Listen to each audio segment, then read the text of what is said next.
Trevor McCarroll, Madison, Alabama, senior, tight end. Nick Owens, New Market, Alabama, true freshman, D-line. Michael Fenor with 2 Fs, from Naples, Florida, junior, I play defensive end. Montel Presley, Bushnell, Florida, senior, nose guard. Brian Bembry, Parrish, Florida, 5th-year senior, D-tackle. Antonio Henderson, Palmetto, Florida, red shirt senior, outside linebacker. My name is Rondro Peoples Jr. I'm from Knoxville, 8'6", I already know. I'm a junior, play middle linebacker. Danny Dixon Brooks from Greenville, South Carolina. I'm a junior, I rep the 864. Des Farrell, Miami, Florida, senior, DB. Darius Williams, true senior, safety, 727 St. Petersburg, Florida, the Bird. Jaquan Smith, Greenville, Alabama, senior, defensive back, 3-3-4 stand up. Jameer McDonald, I'm out of Florida, red shirt junior, DB. Those are the Eagles starters for tonight's game against West Florida. Kickoff is next on the Eagles Sports Network. You are listening to the flagship station for Carson-Newman football, AM 620, WRJZ Knoxville. This is Carson-Newman football, a legendary history. Turner to the 40, the 30, Turner to the 20, nobody's going to catch Vernon Turner, 80 yards, a touchdown on the first play of the game. Vernon Turner has Carson-Newman up 6-0. 125 All-Americans. Williams, house call, touchdown, Carson-Newman. 21 sack titles. Throws down into the end zone, wide open, touchdown, Carson-Newman, Alvin Sanders. 5 national championships. That's it from Wilberforce, Ohio, and Carson-Newman will play for the national championship. Fear the fear. We're going to roll up our sleeves and we're going to go to work starting today so that you are better as a football player, so that you are better as a man, and this program is better because it's bringing glory to God.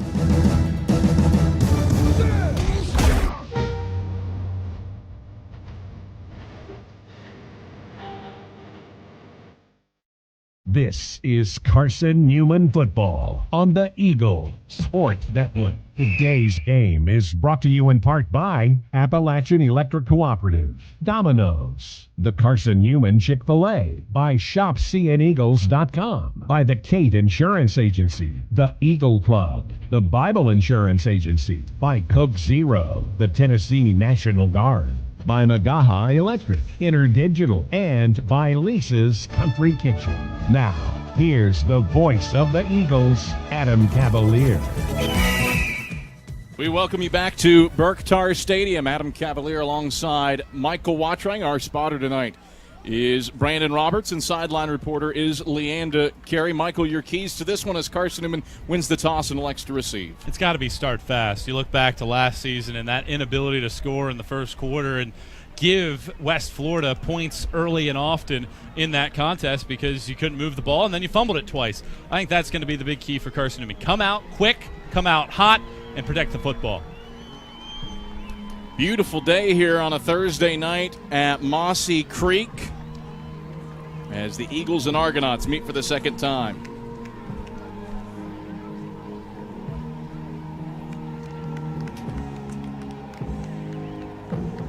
Eagles guard in blue tops and white shorts, orange helmets.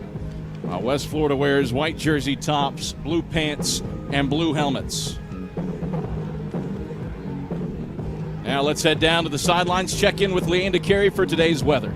Thanks, Adam. Right now it's bright and clear with just a few purplish clouds off in the distance beyond the stadium. It's been sunny all day. Right now it's 83 degrees. The high for today was 85. Winds are light and variable, 5 to 10 miles per hour. Humidity isn't too bad, just about 48%. Warm but comfortable fall weather out here today. Sundown is at 7:56 p.m. Back to you. All right, thank you very much, Leanda Carey. Marcus Williams, Ray Arterbridge deep to receive the kick from West Florida's Colton Norris. Interesting change there for the Argonauts. You've got an All-American in Austin Williams who can kick off for you, but instead it's Colton Norris, a junior punter from Niceville, Florida. who will kick off. He has it teed up on the left hashes and will boot this one away from left to right. Norris strides forward, toe to leather. Bob's your uncle. Off we go. 2019 is underway as the kick backs up Marcus Williams into the end zone. It bobbles through his breadbasket. He picks it up on the E and Eagles and takes a knee for a touchback. Carson-Newman starts off 1st and 10 at its own 25. See what the Eagles offense brings to the table. I think with all the talk of the ability to throw the football of this year's group, do you come out on first down, try to chuck it around, or do you go to the bread and butter here on the first play of the 2019 season? Be interesting to see what Carson-Newman does up front as well. For all the Eagles' experience on the offensive line, a ton of folks were hurt throughout preseason camp, and in fact, as a result of that, Jordan Seal making his first career start at right guard today. Duke Johnson, Antonio Wimbush, the split backs behind Derek Evans. It's a toss to the left side for Wimbush. That opens up nicely. A stiff arm across the 35. He picks up first down yardage up to the 38-yard line. 13 yards before Johnson cuts him down. 1st and 10 Eagles after the 13-yard tote. I like it a lot. Good blocks from Romaine Kelly and Trevor McCarriv on the outside. Wimbush paves the way, and good first play of the season for the Eagles. Split backs again for the Eagles. Johnson to the right, Wimbush to the left. Evans, option pitch, right side Wimbush. Wimbush with a massive hole. He's into the second level, into West Florida territory, across midfield and across the 40, forced out of bounds at the 35 by Ferguson. It's a massive 27-yard tote for Antonio Wimbush. He is closing in on the 3,000-yard mark for his career. 1st and 10 Eagles from the West Florida 35. Well, Antonio Wimbush was one of the best in the country in terms of yards per carry. Felt like he was getting 10 yards a pop every single time. Last year, he burst one open, and the Eagles' first 2 plays, they're going to the outside using the speed. Wimbush and Johnson again, the split backs behind Evans. McCarriv, the tight end, right, a wide receiver each way. Evans under center, brings McCarriv in motion to the left. Hand off on a trap to the left side for Toot Johnson. Johnson lowers his shoulders and pulverizes a couple defenders inside the 30, over the left hashes down to the 29-yard line. 6-yard tote. Montgomery with the stop, but the Eagles chunk yardage each time they touch the ball. I love what they're doing offensively, too. They go to the left with the option, with a little pitch. They go to the option to the right. They go with a little off-tackle play to the left. They're switching things up nicely here on the first 3 plays. Minute 15 in, scoreless, but the Eagles have it 2nd and 4, middle of the field at the West Florida 29. Evans back to pass, freelancing, sprinting out to the left side. He'll duck it. Evans, shake and bake move, back to the right, across the 25, down to the 20. He picks up the first down before he gets upended by Bell around the shoulders. 29-yard gain for Derek Evans. He did that one all by himself. Well, it's interesting. I really thought Braxton Westfield was wide open on the outside. He elected not to throw it to him. Probably would have been an easier play for the Eagles, but instead he tucked and run, and that's some of that freelancing that Derek Evans is able to do. 3 wide set for the Eagles, 2 to the short side right. Evans takes, hurry up. Evans, option to the left, keeps it himself and slides down. Gives himself up for just a yard down to the 19-yard line. Ripped down by Montgomery and Cox. For the first time today, West Florida holds Carson-Newman to less than 5 yards. First quarter, 12:55 to play. No score, but the Eagles on the move. A 4-play, 56-yard drive at present standing. Got to cap it with a touchdown here on the first drive of the season. Eagles go 3 wide. Wimbush split into the slot to the wide side right. Evans back to pass, pressure in his face, dumps it out to the flat to McCarriv, the tight end, catches it, but loses 2 yards back to the 21-yard line. Led him a little too far, and McCarriv can't keep his feet. 3rd and 11. Yeah, not bad there from Derek Evans. Probably the only option that he had. Be interesting to see what they go to here on 3rd and long. Eagles have been able to run that draw and screen very effectively over the last couple years. But in this situation, you wonder if they try to go to the air at all. No score, 12-10 in first quarter. 3 wide set for the Eagles, 2 to the wide side left, 1 to the short side right. Evans back to pass. Now he hands off on the drive to Wimbush. Wimbush slips a tackle in the backfield. Stop and start move across the 10. He's got the first down between the hashes, down to the 9. Antonio Wimbush moves the chains with a 12-yard run on the draw play. 1st and 10 Eagles. They convert on 3rd down. Really good last year at that, 44%. Eagles do it on 3rd and long this time. Really good job by Phillip McDowell and Nick Rude on the left side of that offensive line. They collapsed everything, and Antonio Wimbush read it nicely, and a big gain for the Eagles. 1st and goal for the Eagles. Dindy and Johnson, the split backs behind Evans. 2 wide receivers to the right, ball middle of the field. Evans takes, gives on the trap, right side Dindy. Dindy a stiff arm, moves down to the 5, and gets brought down to the boundary right side. Gain of 4 to bring up 2nd and goal from the 5. Good job by these Eagle running backs, though, on this first drive. Each of them have had to make some nice blocks. Stu Johnson, Antonio Wimbush doing excellent jobs getting to the second level and paving the way for some extra yardage. 70 yards rushing now for Carson-Newman. It's 2nd and goal from the 5 for Carson. No score. 11:04 to play first quarter. This is the opening drive of the game. Johnson and Dindy, the split backs behind Evans. Evans takes, option to the left side, a late pitch to Johnson. Ball's on the ground and picked up by the Argonauts. Potential for a return here for West Florida. Montgomery is charging his way down the right sideline, and Superman grabbed by Romaine Kelly to bring him down up at the 46-yard line. It's a return of 40 yards for Montgomery, picking up the mishandled fumble by Toot Johnson. This was Carson-Newman's problem last year against the Argos, and now in game 38 of West Florida's tenure as a college football program, 34 of those have featured a turnover. Eagles give it away deep in West Florida territory. Well, Derek Evans was kind of under pressure there, had to make a late decision, but it was still a good pitch. Toot Johnson took his eyes off the football and was looking to run rather than secure the football in that situation, and deja vu from last year. 10:46 to play first quarter. No score. J.C. Robles, Colorado State transfer, into the game at quarterback for the Argos. He takes the shotgun snap, stands in, runs over the middle of the field, makes Nick Owens miss at midfield. He's got the first down, running left boundary, and slides down in front of Jaquan Smith down at the Carson-Newman 40. 14 yards on the QB scramble by J.C. Robles. 6'5", 215-pound senior out of Visalia, California.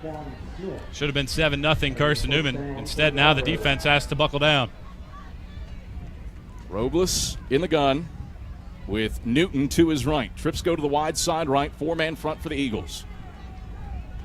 Snap back at the chest, handoff Newton straight ahead. Newton swallowed up, and he'll lose a yard back to the 41-yard line. Alonzo Houston shooting the gap to make the stop for a loss. 2nd down and 11 to go. Rondro Peebles also in the mix. 10:03 to play first quarter. No score. 2nd and call it 10, in fact, for West Florida. Ball on the left hash at the Carson-Newman 40. Robles in the gun. Newton to his right. Coates, Litio, and Randolph, the wide receivers, with 2 of them split to the wide side right. Robles on 2nd and 10 from the Eagle 40. Back to pass. Wants to air it out along the left sideline for Coates. That's incomplete. Jamarian McDonald and Coates tussling with one another up the left sideline, but some equal pushing and shoving there. No flag flies. And it's 3rd and 10 for a West Florida team that converted 37% of its third downs a year ago. Yeah, there's some jockeying for position down the field there, but still nice coverage by McDonald on the outside. And big 3rd down here now for this Carson-Newman side. Probably out of field goal range. Probably get a few yards, and maybe Austin Williams can convert from there. He's got a powerful leg. He's been good from 51 in his career with 37 made kicks. Litio in motion to the wide side right. Robles in the gun. Takes the shotgun snap. Eagles rush 5. Robles hit in the backfield and slung down by Peebles. The Mike linebacker shoots through on the blitz, and Peebles drops him for a loss of 9. 4th down, 19 to go. West Florida forced to punt. Really nice job by Peebles. Good disguise as well by the Eagles defensively, and Larry Slade dials it up, and the Eagles defense is able to make sure that the miscue from the offense doesn't come back to haunt. And now Carson-Newman's offense, which was great on that first drive, probably should have had points. We'll see what they're able to do on this 2nd drive. Dawson Hamlin back to punt for the Argos. Desmond Farrell stands at his 10 to receive this kick. Hamlin, a reserve a year ago. Argonauts with the best punt return defense in the country last year. Negative 1.2 yards a return. Farrell lets this one bounce at the 5, and it is down at the 2 by D'Arve Brown. So terrible field position and a great punt by Dawson Hamlin. Carson-Newman takes over 1st and 10 at its own 2. Eagle fans, AEC is your Touchstone Energy Cooperative. It's service you can trust and value you can depend on. Powering Mossy Creek, we are AEC, member-owned and service-driven. This does feel a lot like last year. Carson-Newman fumbled on its first drive. Last year, I think it was West Florida went minus 14 yards, had to settle for a field goal in their first drive. They were unable to get points off of a miscue from Carson-Newman, and now, if you're Mike Turner and company, you just want to get out of the shadows of your own goalpost, try to get down the field a little bit, and flip field position. Wimbush and Johnson are the split backs. 2 wide receivers to the wide side left. 1st and 10 for the Eagles from the 2. The Eagles hand off to Toot Johnson on the trap play, right up the gut. Across the 5, he lowers his shoulder up to the 8-yard line for a 6-yard tote for running into the teeth of that West Florida defense, led by Wilcox. So 2nd down, 4 to go. Well, Carson-Newman's offense looked great on that very first possession up until they got into the red zone. Kind of stagnated once they got down there. Let's see if they're able to use this big field again. Ball in the middle of the field on 2nd and 4 from the Eagle 8. Give is to Wimbush on a counter play, and West Florida had that one read very well. Miles Meyer in the mix, Brandon Pinnerton in the mix. No gain for Wimbush. Stopped at the 8. So 3rd down, 4 to go, and the Eagles can ill afford to go 3 and out in this situation. Need a 1st down. Westfield split to the short side left, Kelly to the wide side right. Evans option to the right side, pitch to Wimbush. Wimbush has the edge, Hennessy has the 1st down and more across the numbers right side, 20-25, and knocked down by Ferguson after 1st down yardage at the 25-yard line. A 17-yard tote for Antonio Wimbush. He's up to 54 already on the day on just 4 carries. Yeah, excellent job by the Eagles on that right side. The option is working, and it worked every single play, and they probably would have gotten inside the 2 or 3 yard line on that first possession, but Toot Johnson fumbled. So now can the Eagles protect that football because they're moving it on that option play. Johnson and Wimbush, the split backs behind Evans. 1st and 10 right hash at the Eagles' own 25. Trapped to the left side on a toss for Johnson, and Bush read that one well. Smacks him for a loss of 2 back to the 23. 2nd down, 12 to go. Well, that was just unfortunate breakdown there by everybody on the left side of the line. It wasn't just one player getting into the backfield. It was 4 or 5. The Eagles just didn't hold up with their blocks on the left-hand side. Now you're behind the sticks. Let's see if they try to air it out here. They got Westfield to the left-hand side with Wimbush in the slot. I think this is an opportunity to try to get Braxton Westfield's first catch in a Carson-Newman uniform. McCowan is the lone running back in the backfield for the Eagles. Evans under center. Takes on 2nd and 12. Evans straight 5-step drop. Deep ball over the middle of the field for Westfield. Westfield and over the shoulder grab. He fumbles the football, picks it up at the 25. Westfield takes it the distance. Touchdown, Carson-Newman. Westfield mauls Richardson on his way to the end zone, but hold the phone, a flag on the play. The post pattern works perfectly. Evans to Westfield for 77 yards if it stands. You know what's interesting about that, you look at the replay, that might not even been a catch. If you have the ability to replay, I don't know if that was actually a catch in the first place, but the penalty is going to wipe this one out. Curious if they're going to call it on McCarriv or who may be on that right side of the line. Todd Boyd will wait for his decision on the first penalty of the game that wipes off a Carson-Newman touchdown. Holding offense, number 82. It's a 10-yard penalty. Replay 2nd down. So, yep, Trevor McCarriv has the hold that wipes Carson-Newman's 77-yard touchdown off the board. Well, it's interesting because McCarriv didn't necessarily hold. The defender kind of went to the ground, and the way that it looked was as if McCarriv tore him to the ground. McCarriv had just his left hand on him, kind of pushing him backwards. I don't know if that really was a hold at the end of the day. And we remember last year, Carson-Newman didn't get a lot of calls in their favor, and here's the first one. But you see the ability of Braxton Westfield. When that ball was thrown up, I thought no chance. He's getting under that one. But he got under it. He caught it, had the breakaway speed.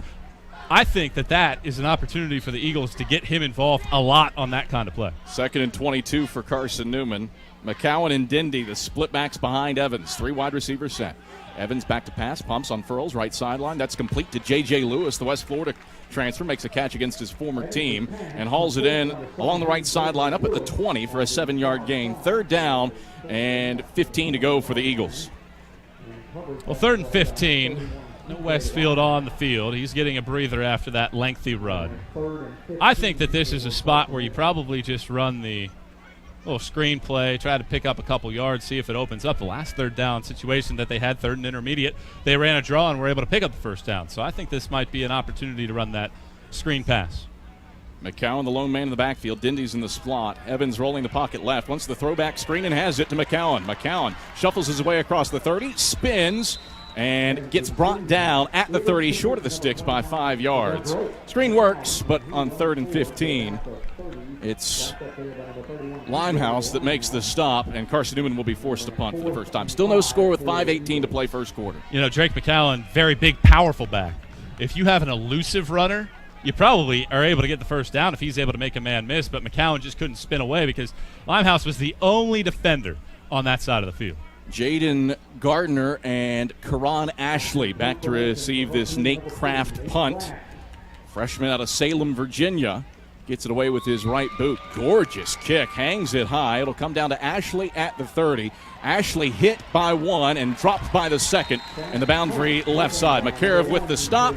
We'll step out for a break. No score. 4:46 to go in the first quarter on the Eagles Sports Network.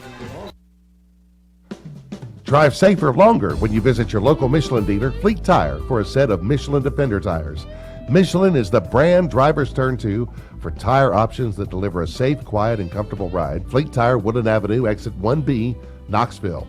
Based on internal wet braking results versus Goodyear Assurance Comfort Tread tires and third-party wear test results versus Continental ProTrack tires with Eco Plus. See manufacturer's limited warranty book for details. Fleet Tire, Woodland Avenue. When Knoxville TVA Employees Credit Union opened 85 years ago, more convenient meant just being able to have an account. But today, more convenient means so much more. It means getting quick access to all your banking, make transfers, view real-time balances, and make deposits with our mobile app. Find out how much more convenient it is to be a member at Knoxville TVA Employees Credit Union. Learn more at tvacreditunion.com. Moving together through life, upward and forward. Federally insured by NCUA. Message and data rates may apply. Ask for details. AM 620 WRJZ Knoxville.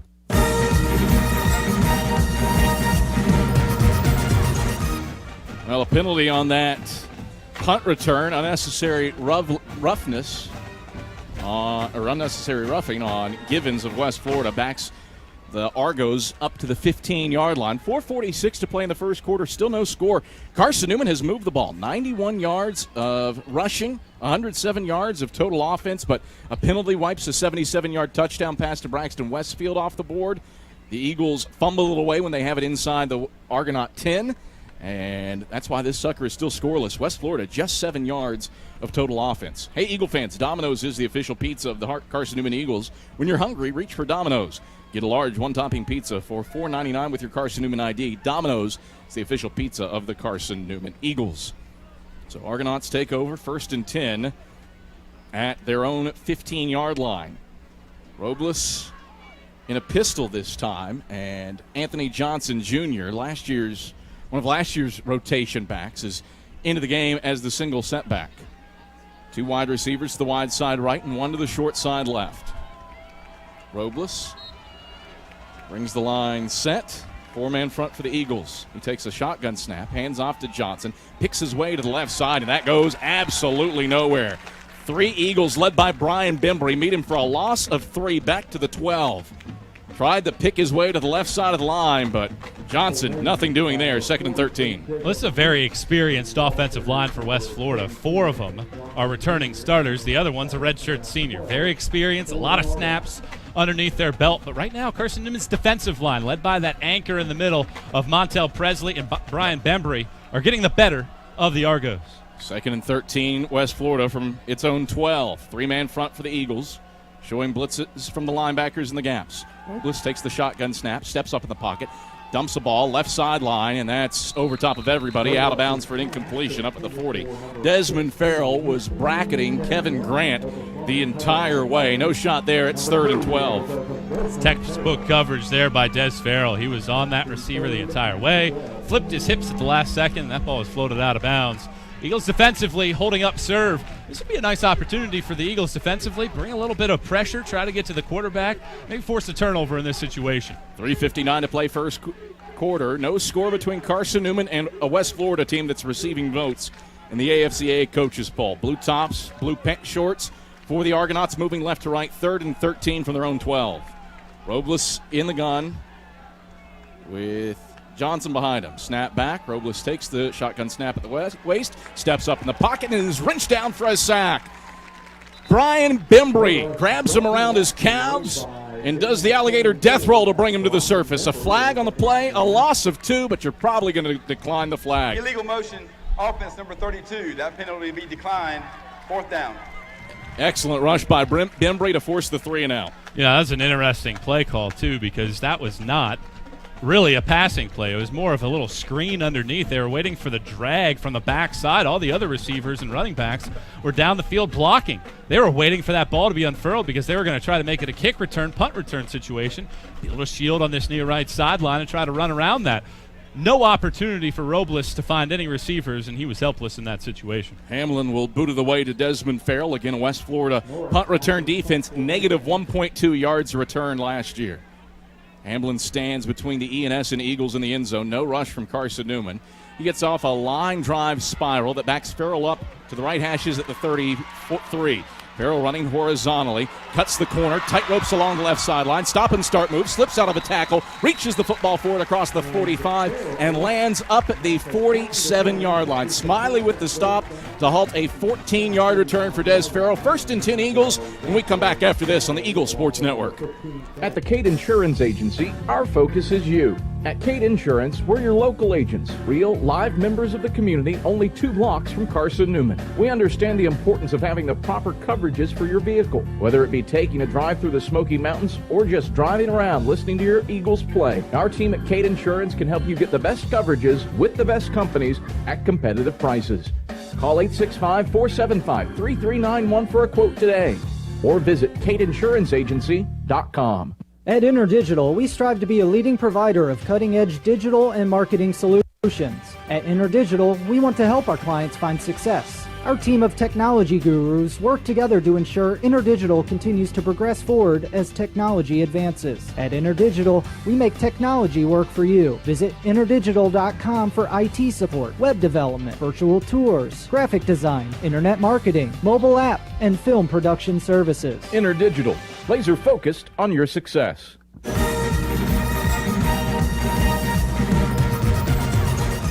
Well, while we were gone, Toot Johnson rips off a 50-yard run to start the drive and gets Carson-Newman down to the 2-yard line. Eagles now with 158 yards of total offense, and they've got it 1st and goal from the 2. No score with 3:13 to play in the first quarter. McCowan and Wimbush, the split backs behind Evans. Braxton Westfield, the lone wide receiver to the right. Reese and McCare of the tight ends to either side of the line. Evans brings the line set. Reese in motion to the right, takes the snap, handoff Wimbush on a trap right side. Wimbush powers his way for 6. Touchdown, Carson-Newman. Eagles lead it 6-0 on a 2-yard touchdown plunge for Antonio Wimbush. Career score number 31 for Wimbo. He's tied Robert Hardy for 13th on the all-time list. Well, that's what Carson-Newman has done really this last year or so. They've gone to that off-tackle lead play, left, right. They get that extra blocker in the running system, and it's really been nice for Carson-Newman to be able to get these running backs that are able to block, and Wimbush is the benefactor, and Carson-Newman's offense finally gets into the end zone. Nate Kraft on for the point after attempt. Snap is back, hold is down. Kraft's kick is perfect, and it's a 7-0 Carson-Newman lead with 2:52 to play in the first quarter. Two-play, 53-yard drive to push the Eagles in front. We're back to Burke-Tarr after this on the Eagle Sports Network. Hello, my name is Phil Jones. I'm the senior pastor at First Baptist Powell. You know, in life there are 2 approaches. First approach says that God exists for me. He exists to make me happy. A second approach says that I exist for God. I exist to glorify Him. And it's in that second approach that we find genuine, true joy. That's the approach we take at First Baptist Powell. Join us this Sunday at 10:30. We look forward to seeing you. Carson-Newman Eagle football has been playing football since the 1880s. Well, Vaughn Pharmacy hadn't been around that long, but they're both great East Tennessee institutions. Vaughn Pharmacy is proud to support Carson-Newman Eagle football. Dwight Disney and his staff do an excellent job making sure you and your family get the medicines you need. Hi, this is Bob Bell. They've always taken care of us. They'll take care of you. Vaughn Pharmacy, across the road from Powell High School in the heart of Powell.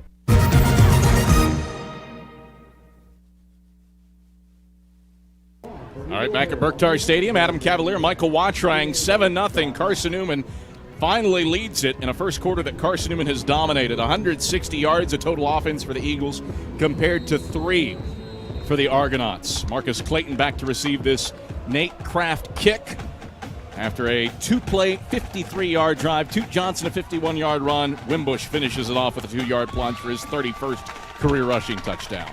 Clayton hauls in the kickoff at the 5 along the right hashes, picks his way to the right, avoids an Antonio Henderson tackle, and then gets upended along the right sideline by Jamarian McDonald up at the 32-yard line. A flag on the play back at the 24, though. And we'll see if Marcus Clayton's 28-yard return stands. Probably going to be a hold of some kind here. Wait on Todd Boyd for the official ruling. And during the return, holding number 4 on the return team. 10-yard penalty, first down. Gail Laurent or Jervon Newton, the culprit there. Not sure which 4 it was on the kickoff return team.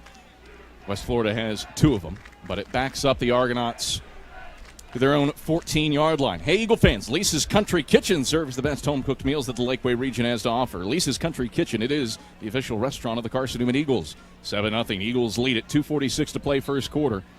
West Florida has gone for a punt and a 3-and-out on its first 2 possessions. New quarterback in for West Florida is Austin Reed. He's in the gun. Takes the snap, pitch, and a toss to Gardner left side. Gardner looking for the edge. He's hit by Darius Williams up at the 20-yard line and forced out of bounds at the 21. A 7-yard tote on the most productive play of the game so far for West Florida. 2nd and 3.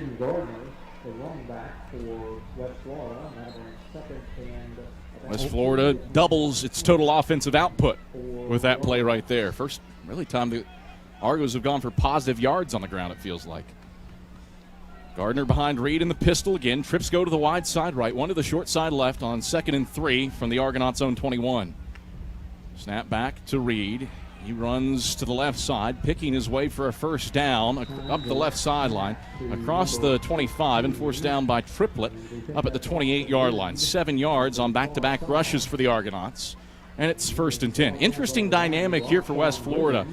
Argos lost their offensive coordinator at the start of the month. Pete Shinnick has been calling the plays today for the first time in some time in his coaching career. Minute 57 to play first quarter, 7-0. Eagles lead it. Argonauts with 1st and 10 from their own 28.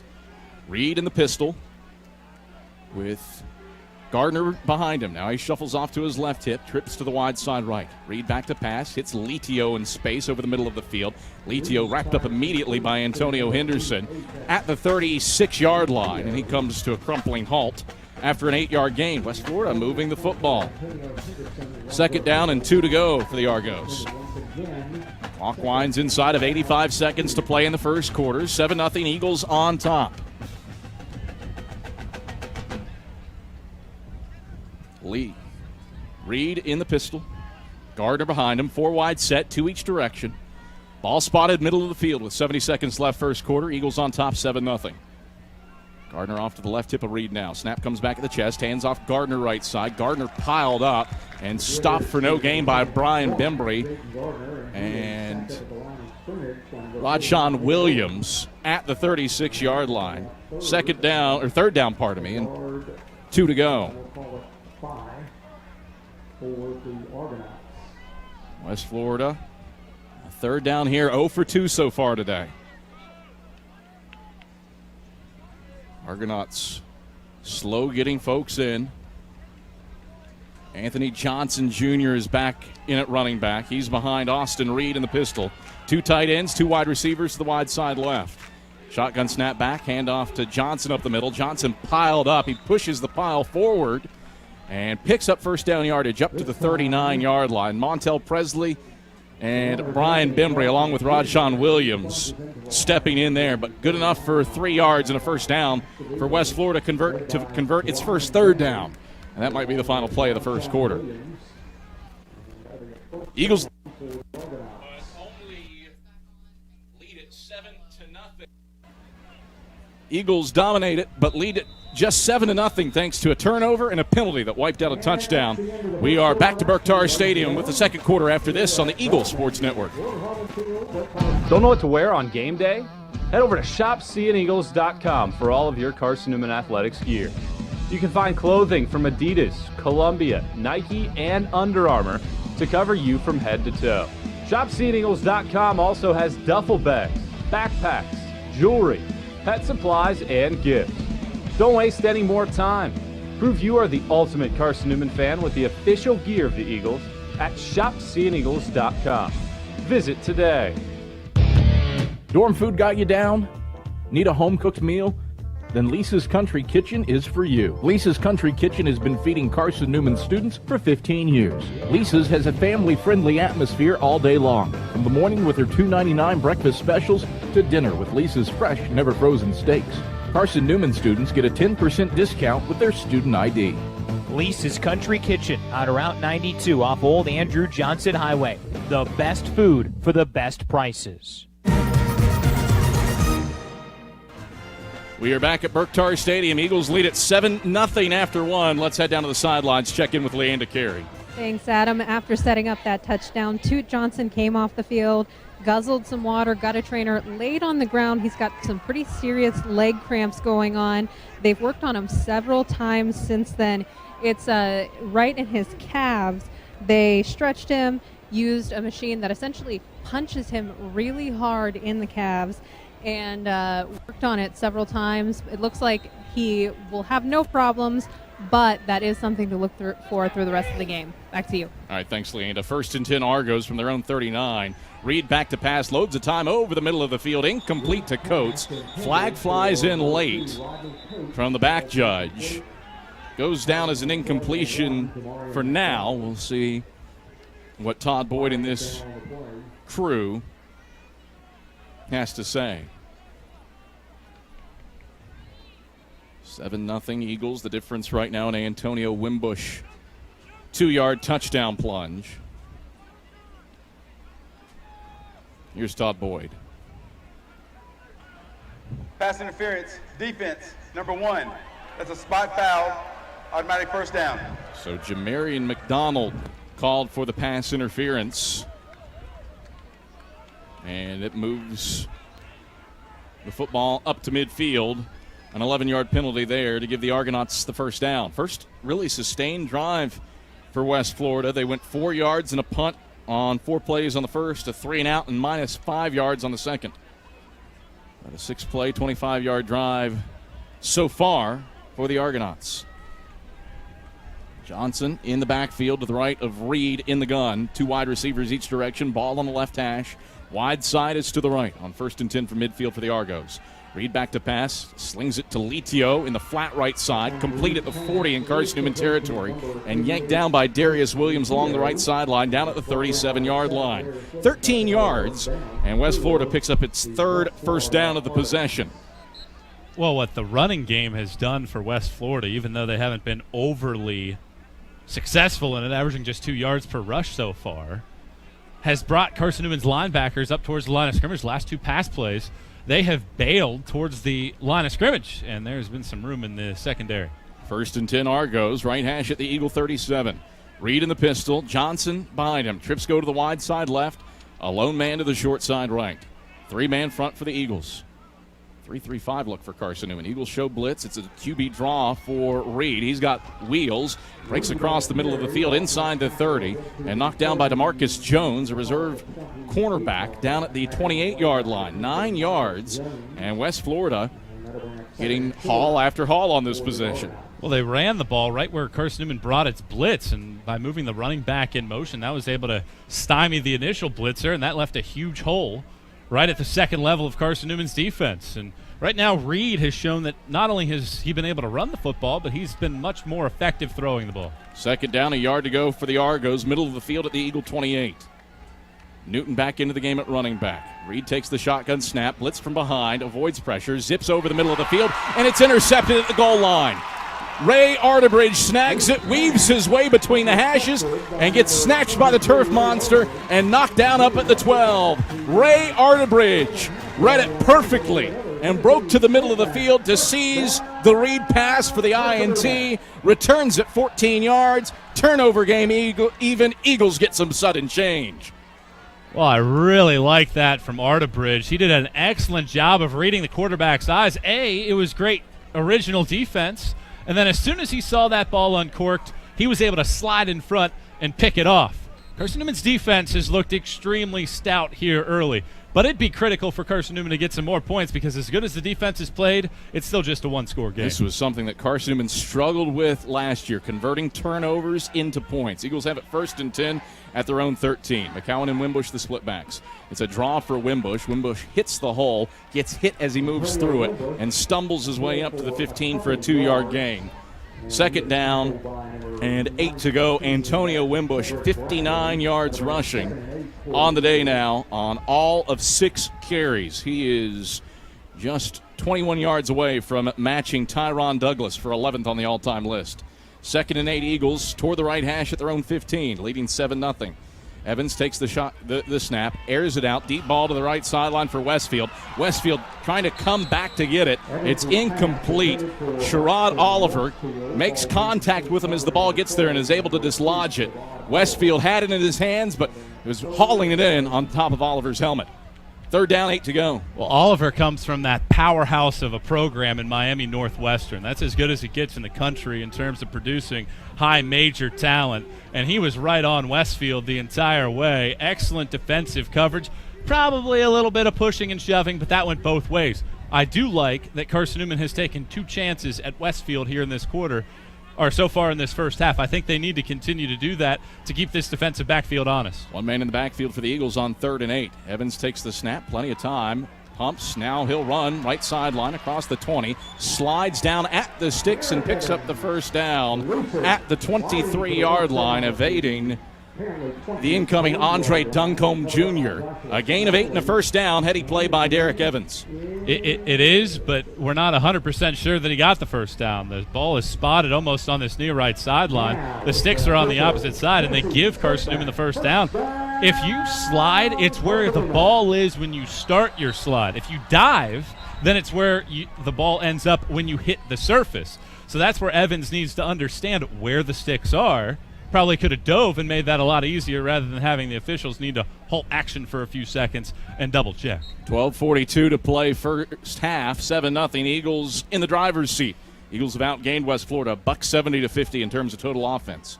Evans on 1st and 10, takes the snap, gives on a draw to Wimbush. Wimbush hops out of 1 tackle in the backfield, but he's immediately grabbed and wrenched down at the 21-yard line by Duncombe. A loss of 2 for Antonio Wimbush on the play, back to the 21, 2nd down and 12 to go. The Cade Insurance Agency is one of the oldest and most experienced insurance agencies in the Lakeway region. Visit CadeInsuranceAgency.com or call 865-475-3391 for a quote today. That's CadeInsuranceAgency.com. They are celebrating their 60th year today, this year. 2nd and 12 for the Eagles. Right hash at their own 21, leading 7-0. Evans takes, pitches, left side McCowan. McCowan with blockers. Hits the hole, drags a man up across the 25 into the boundary left side. And it's a 4-yard gain for Drake McCowan. 2016 Gulf South Freshman of the Year. Trent Archie makes the stop, his first tackle of the day. And it's 3rd down and 8 to go. Carson-Newman, 3 for 4 on 3rd downs. They've converted on a pair of 3rd and longs. See what they've got in store here. Problem has been, though, that they've been in these 3rd and longer situations. It hasn't been necessarily as manageable on 3rd down, so now you're asking a lot of your offense to try to pick up a 1st down. And Mike Turner wants to talk it over. So the Eagles call for time. We'll step out for a break as well. 11:19 to play in the 2nd quarter. 7-0. Eagles lead it here on the Eagles Sports Network.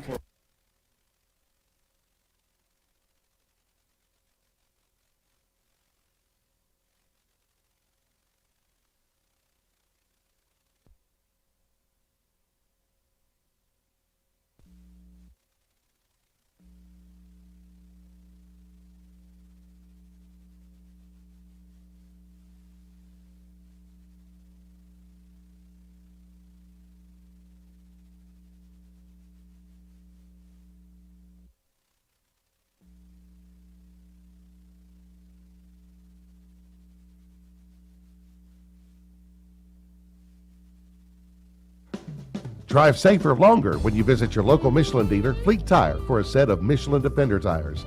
Michelin is the brand drivers turn to for tire options that deliver a safe, quiet, and comfortable ride. Fleet Tire, Woodland Avenue, exit 1B, Knoxville.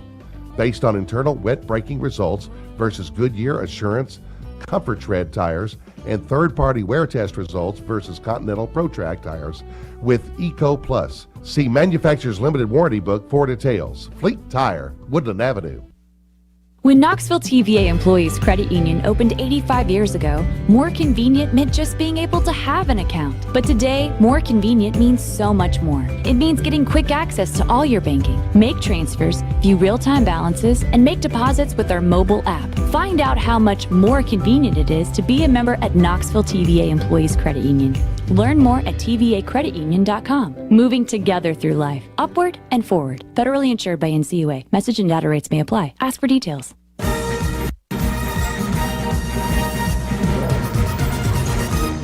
Nothing doing for the Eagles on 3rd and 8. Darrell Wilson is able to chase down Derek Evans for a sack in the backfield along the left sideline.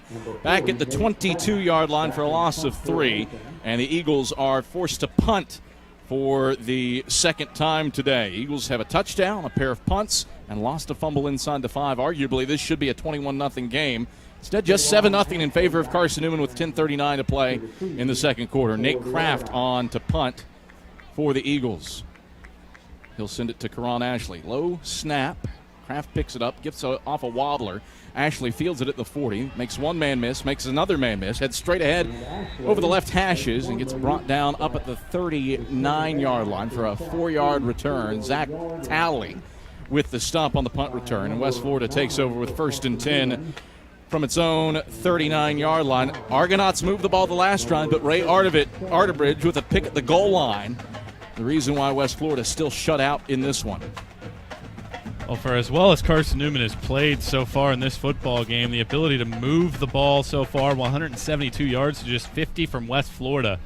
It's really unfortunate that the Eagles are up just 7-0 because one big play from West Florida and we've got a whole new ball game. West Florida with trips to the wide side right. Gardner's in the game to the right of Reed in the gun. Play clock at 10. Shotgun snap back at the shoulders. Handoff up the middle, Gardner. Gardner hit from behind and dropped by Antonio Henderson up at the 42-yard line for a 3-yard gain, 2nd and 7. Carson-Newman's had some really good years from linebackers the last few years. Of course, Saheem Stupart a couple of years ago. Morris Coates last year. I think this is Antonio Henderson's season. He's a senior, one of the 8 players on this Carson-Newman roster that has been in a playoff situation. That was back in 2015. And I think that he can really have an All-American caliber season. 9:55 to play, second quarter, 7-0, Eagles up. West Florida with 2nd and 7, left hash at its own 42. Reed from the gun takes the snap at the chest, slips it out to the right sideline, complete to Litio in the flat, and he's punched out of bounds down at the Carson-Newman 43-yard line by McDonald and Williams, 15 yards on the out route to the right sideline. 1st and 10 Argos. Well, there's a couple holes in Carson-Newman's defensive backfield right now. It's been in those out routes and climb routes, about 12 to 15 yards down the field, either over the middle or on the outside of the numbers. That have been some empty soft spots for the Eagles. But I'll tell you what, Austin Reed looks really nice right now in the pocket. Reed in the pistol, Gardner behind him. Trips go to the wide side left. Lone man to the short side right. Gardner steps up to the left of Reed, makes it a shotgun. Reed quarterback draw right up the middle, lowers his shoulders, finds Rondro Peebles, and pushes him over the right hashes down to the 38-yard line. 5 yards. 2nd and 5. West Florida, a lot more offensive success these last 2 possessions. They've got 68 yards of total offense, all but 5 of that on these last 2 drives. Reed's 6'1", 220. He's very athletic as well. He's moved around nicely in the pocket. He's run the ball effectively. He's a different aspect that the Eagles have to worry about now with this West Florida offense. Gardner to the right of Reed in the shotgun. Litio in motion to the wide side left. 2nd and 5 Argos from the Eagle 38. Reed back to pass. Lofts it to the left sideline for Grant. Caught in stride, complete inside the 15. And Darius Williams forces him out of bounds down at the 11-yard line. Loads of space for Kevin Grant. And it's a 27-yard hookup from Reed to Grant. He's 4 for 5 for 58 yards through the air now. Well, it's man-to-man coverage. Darius Williams had him the entire way and never could quite stick with him. Reedson's coming into the ball game as well. Now 4 for 5 through the air for 58 yards. He's also rushed the ball 3 times for 20 yards. West Florida has their quarterback so far. 8:10 to play, second quarter, 7-0, Eagles up. Gardner behind Reed in the pistol. 2 wideouts each way. Now Reed has Gardner come up to the right, and Gardner splits out to the right. Flags fly, movement as Gardner was dancing. This will be a false start. So West Florida should be penalized here. Or did they call a timeout before a potential penalty? There's no foul in the play. Timeout, West Florida. That's their first charge timeout of the half. So the Argonauts burn a timeout. We'll step aside for a break as well. 8 minutes to play, second quarter. Eagles up 7-0, but the Argonauts on the move here on the Eagle Sports Network.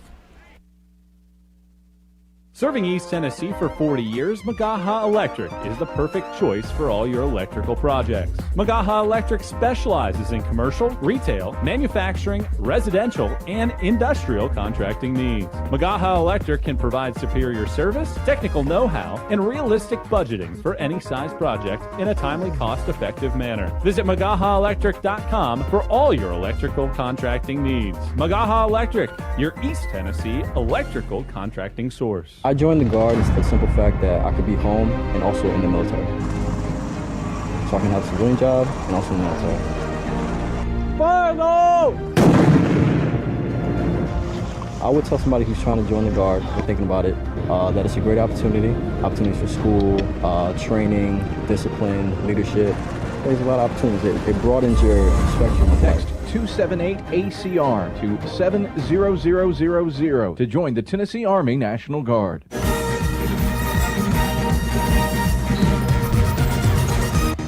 First and 10 Argonauts. They've got it left hash at the Eagle 11, trying to tie up this 7-0 ball game. It's a jump ball to Grant, left side of the end zone, incomplete as Desmond Farrell went toe-to-toe with him. Reed throws his second incompletion of the day. And it's 2nd and 10 for the Argonauts from the Carson-Newman 11. 7:56 to play second quarter. Eagles up 7-0 on the strength of a 2-yard Antonio Wimbush rush late in the first quarter. Grant 6'4", 210. They're going to throw the ball up to him in the red zone any opportunity that they get. This is a huge possession here for this Carson-Newman defense. If you can stiffen and hold to a field goal, you feel good about things. But if West Florida is able to stick it in the end zone, Carson-Newman's offense that's dominated has some work to do. Trips to the wide side right for the Argos on 2nd and 10, left hash at the Eagle 11. Reed takes the snap, quarterback draw, tries the right side, has space, gets to the 5, meets a Carson-Newman defender and pushes him out of bounds along the right sideline down at the, call it 3-yard line. 8 yards as Williams forces him out in a hard, heady run by Austin Reed. 3rd down, 2 to go. Argonauts can get a first down here at the Eagle 3. Well, Brian Bembury, too overly aggressive, and then Alonzo Houston missed a tackle. 2 opportunities where Carson-Newman could have had him right around the line of scrimmage. Instead, Reed was able to make a man miss and then get to the outside, and now a huge 3rd down situation here. You feel like it's got to be 4-down situation unless there's a penalty that really backs him up. West Florida just scored touchdowns on 46% of its red zone trips a year ago. 3rd and 1 from the 3. Handoff Newton straight ahead. Newton lowers his shoulder and surges in. Touchdown Argonauts. Jervon Newton, the Marist transfer, scores for the first time in his West Florida career, and the Argonauts a PAT away from tying this one up after the 3-yard touchdown plunge. Well, just simple stuff right there. They go right at the middle, line blocks down. Opportunity. One man is blocking 2 Carson-Newman players, and Jaquan Smith just couldn't shed a blocker, get into the backfield and stiffen right around the 2-yard line. And by being unable to get away from a blocker, it's a touchdown, and just like that, we'll have a whole new football game. Austin Williams on for the point-after attempt. All-American 2 years ago, and top 10 all-time in terms of career-made field goals in the Gulf South. Snap is back, hold is down. Williams kick, bounces off the upright and off to the right. No good. So a guy who was been pretty automatic for his career misfires there, and the Eagles still lead at 7-6 with 7:19 to play in the second quarter. We're back to Burke-Tarr after this on the Eagle Sports Network. Hello, my name is Phil Jones. I'm the senior pastor at First Baptist Powell. You know, in life there are 2 approaches. First approach says that God exists for me. He exists to make me happy. A second approach says that I exist for God. I exist to glorify Him. And it's in that second approach that we find genuine, true joy. That's the approach we take at First Baptist Powell. Join us this Sunday at 10:30. We look forward to seeing you. Carson-Newman Eagle football has been playing football since the 1880s. Well, Vaughn Pharmacy hadn't been around that long, but they're both great East Tennessee institutions. Vaughn Pharmacy is proud to support Carson-Newman Eagle football. Dwight Disney and his staff do an excellent job making sure you and your family get the medicines you need. Hi, this is Bob Bell. They've always taken care of us. They'll take care of you. Vaughn Pharmacy, across the road from Powell High School in the heart of Powell. 7-6, Carson-Newman leads it with 7:19 to go in the second quarter. Newton, a 3-yard touchdown run, finishes off a 7-play, 56-yard drive in 3:04 for the Argos, but Williams misses the PAT, and Carson-Newman still leads it. Marcus Williams will return this kick from the 1-yard line along the right sideline. Williams shaking, baking a man across the 30, 35, carrying defenders across the 40 over the numbers right side, and finally forced down up at the 42 by Chris Sakamoto, 6 foot, 225-pound redshirt senior linebacker. Dynamic return for Marcus Williams, bringing it out 40 yards and giving the Eagles good field position at their own 42. Eagles need to counterpunch here. Yeah, if I'm Carson-Newman, I'm feeling frisky. I'm throwing the ball deep. I'm trying to get Braxton Westfield a touch deep down the football field here on first down, because this is the opportunity to take a chance. You're right around midfield. Throw the ball down the field. Westfield's got one-on-one coverage here on the near right sideline against Clayton. Johnson and Jackson, the split backs behind Evans. McCarrick, the tight end, in motion to the left on 1st and 10 from the Carson-Newman 42. Evans takes, option to the left side. Evans fakes the pitch. He'll jet. Evans across the 45 and 40. Evans in a foot race across the 30. A defender dives at his feet as he crosses the 20 and angles out of bounds along the left sideline down at the 16-yard line. Givens with the force out late, but Derek Evans with the wheels to get Carson-Newman into the West Florida red zone down to the 16-yard line, a gain of 42 yards. That play's been set up over the last 18, 19 minutes. Eagles have been pitching pretty much every single time. 3 defenders went to the outside, and Derek Evans faked the pitch, moved it up the football field, and now Carson-Newman back in the red zone. Can they stick it in? Eagles looking to counterpunch here after West Florida goes 7 plays and 56 yards. 1st and 10 Eagles, left hash at the West Florida 16. Handoff on a trap to Jackson. Hurdles one man at the line of scrimmage and lands falling forward between the hashes down to the 12. A 4-yard gain. Ty Cox up into Jackson. Well, that's the beauty of Carson-Newman's offense. That play barely got going, but Jackson was able to flop forward and get 4 yards out of it. So the Eagles in second and manageable now. You got 2 Johnson in there as well. I think this is an opportunity. He nearly had a touchdown earlier in the game, fell a yard short. Wimbush had to stick it in. I think this is Johnson's opportunity. 2nd down, 6 to go for the Eagles. Ball middle of the field at the West Florida 12. Evans takes. It's a midline quarterback option, and Evans picks up the first down to the 6, running between the hashes. Chandler Ferguson, the man that stops him down at the 6, a gain of 6. And a first down for the Eagles. Midline draw works for Derek Evans. I like it. I like what the Eagles are doing here on this possession, and I like the way they're running the ball. I don't know if they've actually ran a true dive play so far in this game. They've done a lot of different things in the backfield. 1st and goal from the 6. Johnson and Jackson, the split backs. Evans takes. There's the dive. Evans fakes it, ends up keeping it, and just a yard down to the 5-yard line. Jordan, the first man there. You called for the dive, and there was the bread and butter play, and West Florida was ready for it. Just a yard.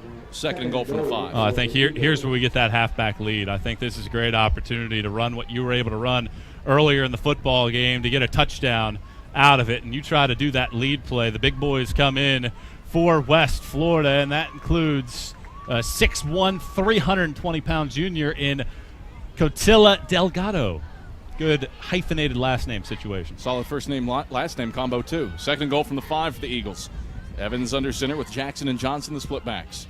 Reese, the tight end, in motion to the wide side left.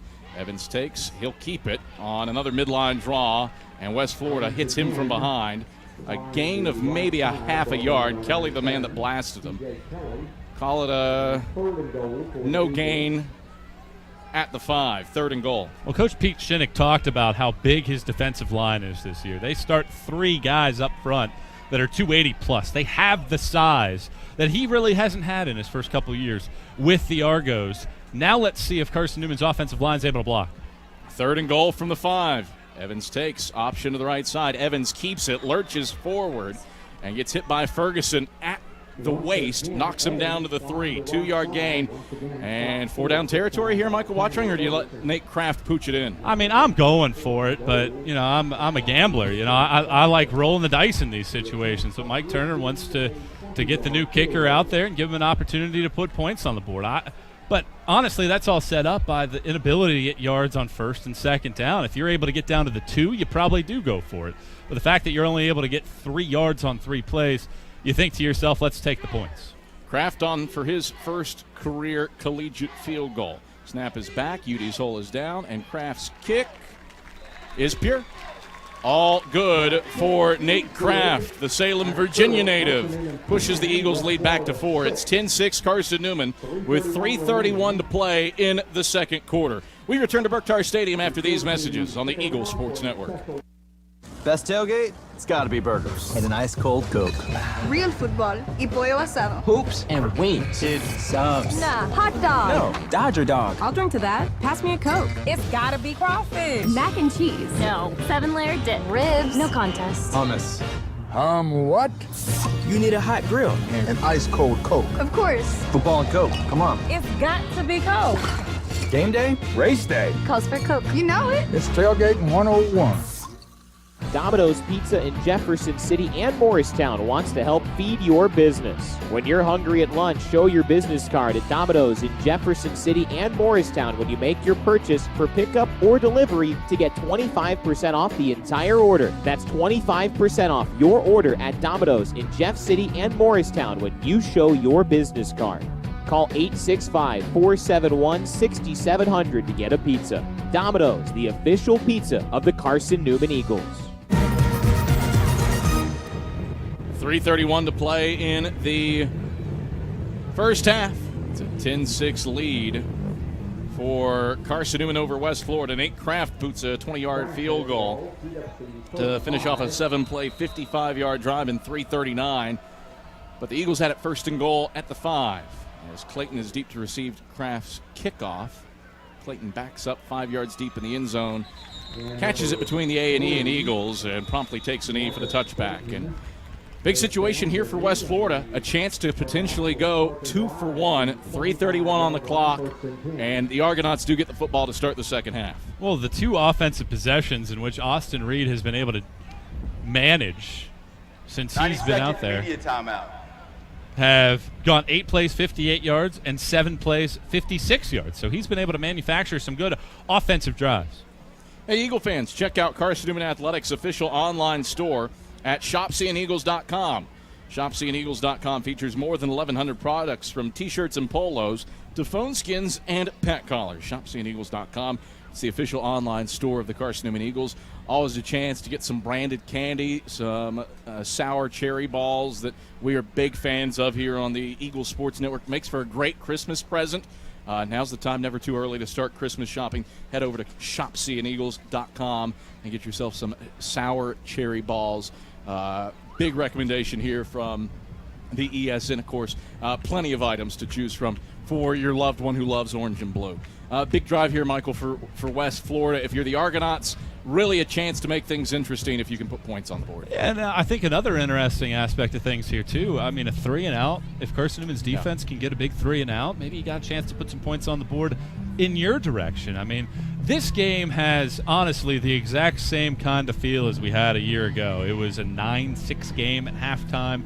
Carson-Newman had the lead, missed some opportunities early. West Florida's offense was sputtering. Very much the same kind of feel.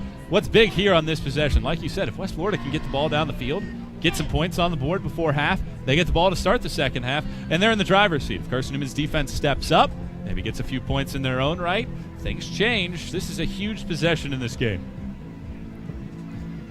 West Florida with the football. 1st and 10 at its own 25 at the right hash. Johnson is to the right of Reed in the gun. 4 wide set, trips to the wide side left. Reed back to pass, airs out the deep ball to Litio over the left sideline, and that's incomplete. Litio got twisted around, broke in instead of breaking out. Darius Williams was step for step with him the entire way, as well as DeMarcus Jones, but it was almost like a punt with the way Litio ran. He ran Williams and McDonald away from the ball. Yeah, it almost looked like maybe it was an option route, and maybe he was supposed to go to the corner, or Reed just felt like, there's nobody open, running out of time, let's just chuck it towards the sideline and call it a day. So a wasted first down play, and only took 6 seconds off the clock. 3:25 to play second quarter. 10-6, Eagles lead it. 2nd and 10, Argos, right hash at their own 25. Snap is over Reed's head. Reed slides down and grabs it back at the 15-yard line. A loss of 10 on the snap from Devin Gibson that shot over his dome. 3rd and 20. Well, Mike Turner's going to keep one of his 2 remaining timeouts in his pocket, because here on 3rd and 20, you would feel like this is an opportunity for West Florida just to run clock, take it all the way down, and then run it. It's not a bad decision for Mike Turner. You hold on to that timeout to be able to sprint the field goal unit on if you're able to do so. But this is a big situation here for the Eagles. You got to be disciplined, can't have any penalties. 3rd down, 20 to go for the Argos. Right hash at their own 15-yard line. Reed from the gun with Johnson to his left. Takes the shotgun snap, stands in, now runs to the right, throws to the right, comeback route. Litio, he dropped it, incomplete. DeMarcus Jones was in cover. Tate Litio had it in his paws. Should have had the first down. Broke off his route, came back to the football, but just didn't have the hands. Well, I think that ball was meant for the underneath receiver, and the ball was just hovering to the sideline, and it's very fortunate DeMarcus Jones got his hands in there. It almost looked like Litio wasn't expecting it, was surprised by it, stuck his hands up, caught it, and then Jones swiped down at it, put it on the ground. Big incompletion. Eagles save the 2 timeouts, and with 2:34 to go, should get pretty good field position. West Florida doesn't even milk a minute off the clock. 10-6, Eagles in front with 2:34 to play in the second quarter.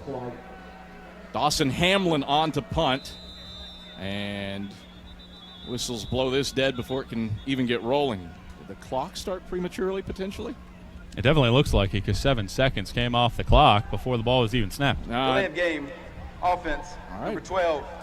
5-yard penalty, remains 4th down. I was just going to guess that Dawson Hamlin had that good of hang time. 7 seconds? I mean, put him in the league. So back it up 5 yards to the 10 instead. Well, that's going to help Carson-Newman's situation. If the Eagles don't get the ball around midfield or even in plus territory here, that means this is a great punt. And Des Farrell certainly has some options and some room to work with. Eagles should be setting up the return. Hamlin already has a 56-yarder to his name today. He gets this one away. It is gorgeous. It'll cross midfield, bounce at the 49, take a Carson-Newman hop back across the 50, side spin to the left sideline, and be down at the 49-yard line by Duncombe. It is a 39-yard boot. And 1st and 10, Carson-Newman from the 49-yard line of West Florida. Well, that's big, because typically you see punts like that bounce and then carry them in the wrong direction if you're Carson-Newman. But that's very fortunate that it bounced backward, because that drives you nuts as a coach. Call for the fair catch, get underneath it, catch the football. But instead, hovers around midfield, 2:22 to go, 2 timeouts, opportunity to put points on the board before halftime. Wimbush and McCowan, the split backs behind Evans, 2 wide receivers, Westfield and Kelly to the right. Evans back to pass, hits Westfield on the out route, complete at the 45. Westfield a spin move, stays on his feet. First down yardage across the 35, over the numbers right sideline and down to the 32, where he's finally brought down after a gain of 17. Kedrick Bradley finally got his paws on him, but Braxton Westfield, a man's run. Good yak yardage there. Yeah, first career catch for Westfield, able to turn it up the field as well. That's the dynamic ability that he has, that this Carson-Newman offense lacked last season. And if they can get Westfield involved, this thing can open up. Wimbush and McCowan, the split backs behind Evans. 1st and 10, West Florida, 32. Evans takes, and that goes nowhere. Evans faked the dive, and he wore that one on the chin. Loss of 2, back to the 34, 2nd and 12. Ian Bush did a great job shooting the gap. 6 feet, 275, a redshirt senior. Georgia Southern transfer, not quite the Georgia State program that just beat the Vols over the weekend, but still a solid program there with Georgia Southern. 2nd and 12 Eagles, middle of the field at the West Florida 34. Straight drop for Evans, looks to throws. Right sideline, it's complete to Romaine Kelly at the 25. Shake and bake move out of bounds down to the 24. Just a yard after the catch, but it goes for 10 yards, makes it a manageable 3rd and 2. I like it. You get to the outside, you stop the clock with $1:26 to go, and now you're in 3rd and 2. You can run the football, pick up the first down, continue to trot your way down. If Carson-Newman can get a touchdown, you feel great about how you played in that first half. A field goal solid, no points here, and West Florida has to feel good about what they've been able to accomplish. 86 seconds left first half, 10-6. Eagles lead it over the Argonauts. 3rd and 2, right hash at the Argonaut 24. Wimbush and McCowan, the splitbacks. Toss, right side, Wimbush. Wimbush has the first down. Juke move left across the 20, and he's brought down at the 19 by TJ Limehouse as Wimbush had to hop over Drake McCowan. That stopped his progress.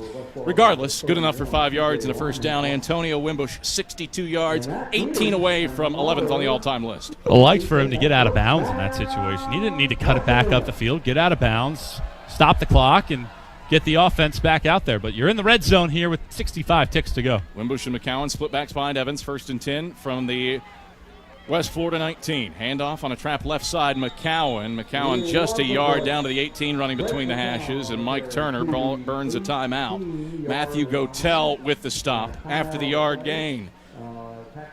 So it's 2nd down, 9 to go on the other side of this timeout. Carson-Newman from That's Mike their second Turner. charge time out of the half. I think Mike Turner was really intelligent there, showed that seasoned veteran. You're going to run the draw, see if maybe you can bust one off, 10, 12 yards. But the fact that you're unable to do so in that situation, you got the 2 timeouts, burn the one here, and then you get a chance to talk about it with your team. You got 2 plays to work with, try to get it inside the 10-yard line, and maybe take a chance or 2 into the end zone. This is a shout-out to all the tailgaters. While we may not all agree on the best game day foods, when you serve your meals with an ice-cold Coca-Cola, Coke Zero Sugar, or Coke Life, you know you've got yourself a winner. Coca-Cola, taste the feeling. 58 seconds left in the first half. It's a 10-6 lead for the Eagles. Carson-Newman scored on its 3rd possession, and Antonio Wimbush 2-yard touchdown run, and then scored again on its 5th possession. 7 plays, 55 yards. Nate Kraft a 50-yard or a 20-yard field goal. Now here on possession number 6, Eagles trying to split the difference and score 3 times on 6 first-half possessions. 10-6, Eagles lead it with 58 seconds left in the first half. Johnson and Wimbush, the split backs behind Evans. Westfield split to the left, Kelly to the right. Ball nearly equidistant between the hashes with McCarriv, the tight end, to the right of the line. Evans drops down under center. Brings everybody set and takes the snap. Straight drop for Evans. Looks to throw. Out to the left side to Braxton Westfield. That's incomplete. Overplay defense, to borrow the term from basketball, from T.J. Williams. And it's 3rd down and 8 to go for the Eagles. It's good coverage. Good coverage on the outside. Opportunity to try to get Braxton Westfield open. I think maybe if that ball comes out a step earlier, you probably get the completion, but instead you don't. Good safe route as well for Carson-Newman to do it. 3rd down situation here. Wouldn't be surprised if maybe the Eagles kept it on the ground in this situation. Not a lot of room on that side, and you've been able to run the ball pretty effectively. Wimbush and Johnson, the split backs behind Evans. Devon Moore, man in motion to the left. On 3rd and 8, Evans rolls the pocket left, goes to Westfield in the back left corner of the end zone. Incomplete, and a lot of jockeying there. Westfield looking for the flag. T.J. Williams with solid coverage. But the flag stays in the official's pocket, and it's 4th and 9 after the incompletion. 48.1 seconds left. And Nate Kraft will be called on again for what will be a 35-yard field goal. He was good from 20 his last time. Chance to make it another touchdown game. Not bad, though. I mean, if you're Carson-Newman in this situation, you feel like you can take the points. You'd obviously would have loved to score a touchdown, but instead you have to settle for a field goal attempt. You're right in the middle of the field. You don't mess with that at all. Campbell will snap. He puts it back. Udy puts it down. Kraft puts it up. And throw. So Nick Kraft buries his 2nd kick of the day, a 35-yarder, and the Eagles stretch the lead back to a touchdown. 13-6, Carson-Newman the advantage with 43.7 seconds left in the first half here on the Eagle Sports Network.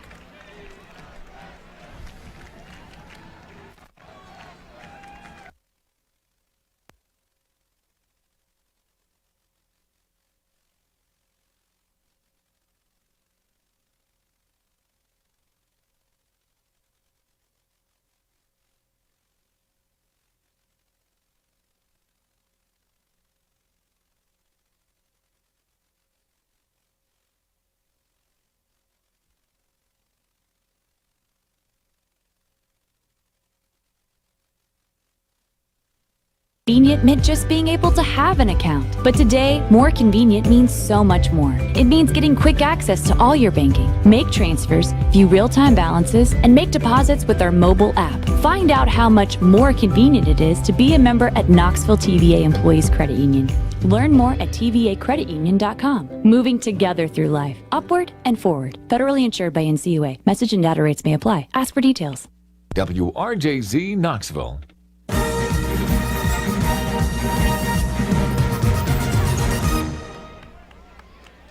Clayton will see Nate Kraft's kickoff sail through the end zone, and West Florida takes over with 43.7 seconds left, trailing Carson-Newman 13-6 here at Burke-Tarr Stadium. Nate Kraft 2 for 2 on kicks today. A 35-yard boot from dead center middle of the field finishes off an 8-play, 31-yard drive in 99 seconds.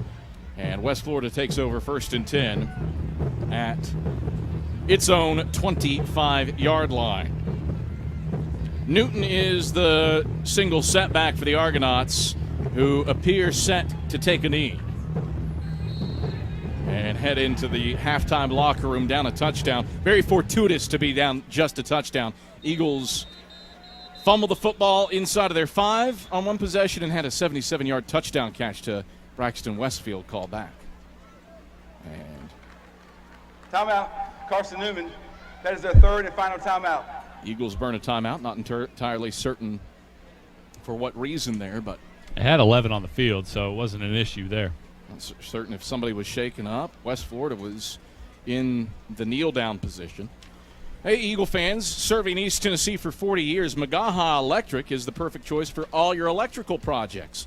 Visit MagahaElectric.com for all your electrical contracting needs. Magaha Electric, they are your East Tennessee electrical contracting source. Michael Watrang, solid first half for Carson-Newman, 255 yards of total offense, 212 on the ground, and just what you'd expect from Toot Johnson, Derek Evans, and Antonio Wimbush. Those 4 have combined for 199 of those 212 yards rushing. Yeah, and I mean, if you're Carson-Newman, I think you have to be really happy with how you've been able to play. 212 yards rushing, as you mentioned, that's 8 yards a pop here so far in this football game. But you've only been able to score 13 points. You've made some mistakes. Obviously, that first possession is really going to stick with you going into halftime because it could be 16-6, maybe 20-6 if you're able to get a touchdown out of that. Unfortunate that you weren't able to. So Reed is under center in an A set. He'll hand off to Newton straight ahead, and Newton goes topsy-turvy. Knocked down at the knees by Antonio Henderson, a yard in the backfield for a loss of 1, back to the 24-yard line. And West Florida does not need to run another play unless it so chooses. So it'll bring to a close a quality first half. Got to like the defense. Under 100 yards of total offense if you're Carson-Newman. But, man, the holding play on the Westfield touchdown grab, the fumble inside the 5, even the field goal where you had the ball 1st and goal at 5 and you couldn't punch it in, that's probably a little frustrating. You know, I think at the same time, though, like for a first game, after everything that we saw last year, you probably feel okay. I mean, obviously you don't want those penalties, but those are the penalties that you see every single week. I mean, those are just kind of your middle of the season, your nickel-dimer penalties that you would prefer not to have, but they happen.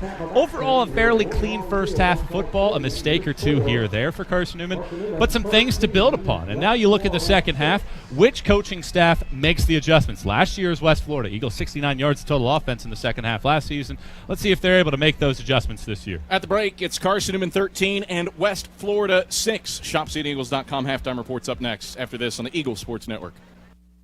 Don't know what to wear on game day? Head over to ShopSeeandEagles.com for all of your Carson-Newman athletics gear. You can find clothing from Adidas, Columbia, Nike, and Under Armour to cover you from head to toe. ShopSeeingEagles.com also has duffel bags, backpacks, jewelry, pet supplies, and gifts. Don't waste any more time. Prove you are the ultimate Carson-Newman fan with the official gear of the Eagles at ShopSeeingEagles.com. Visit today. At the Kate Insurance Agency, our focus is you. The Kate Insurance Agency offers personalized protection plans to cover your auto, home, business, or life and health. At Kate Insurance, our goal is to partner with you in determining your insurance needs and to provide the best customer service.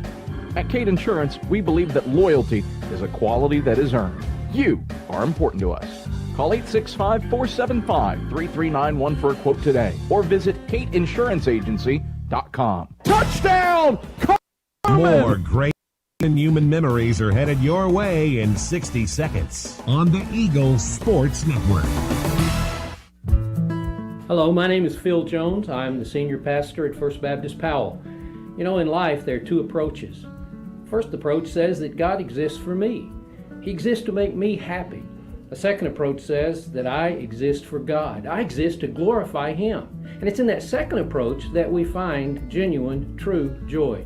That's the approach we take at First Baptist Powell. Join us this Sunday at 10:30. We look forward to seeing you.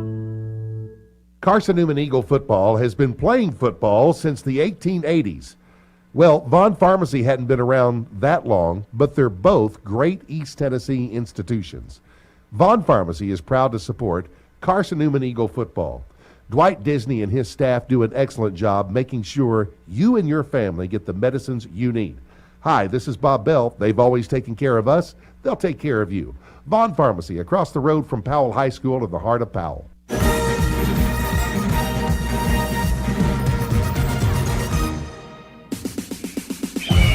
It's halftime on the Eagles Sports Network.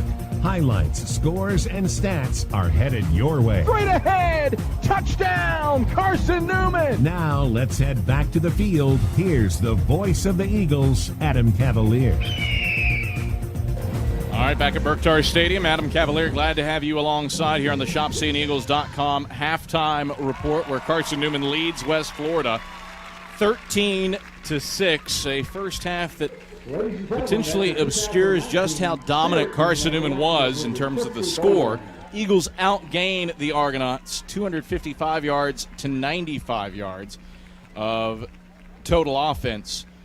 212 yards on the ground for the Eagles, and Derek Evans 5 of 8 through the air for 43 yards, a 77-yard touchdown pass to Braxton Westfield called back due to a hold. Eagles lost a fumble inside the 5.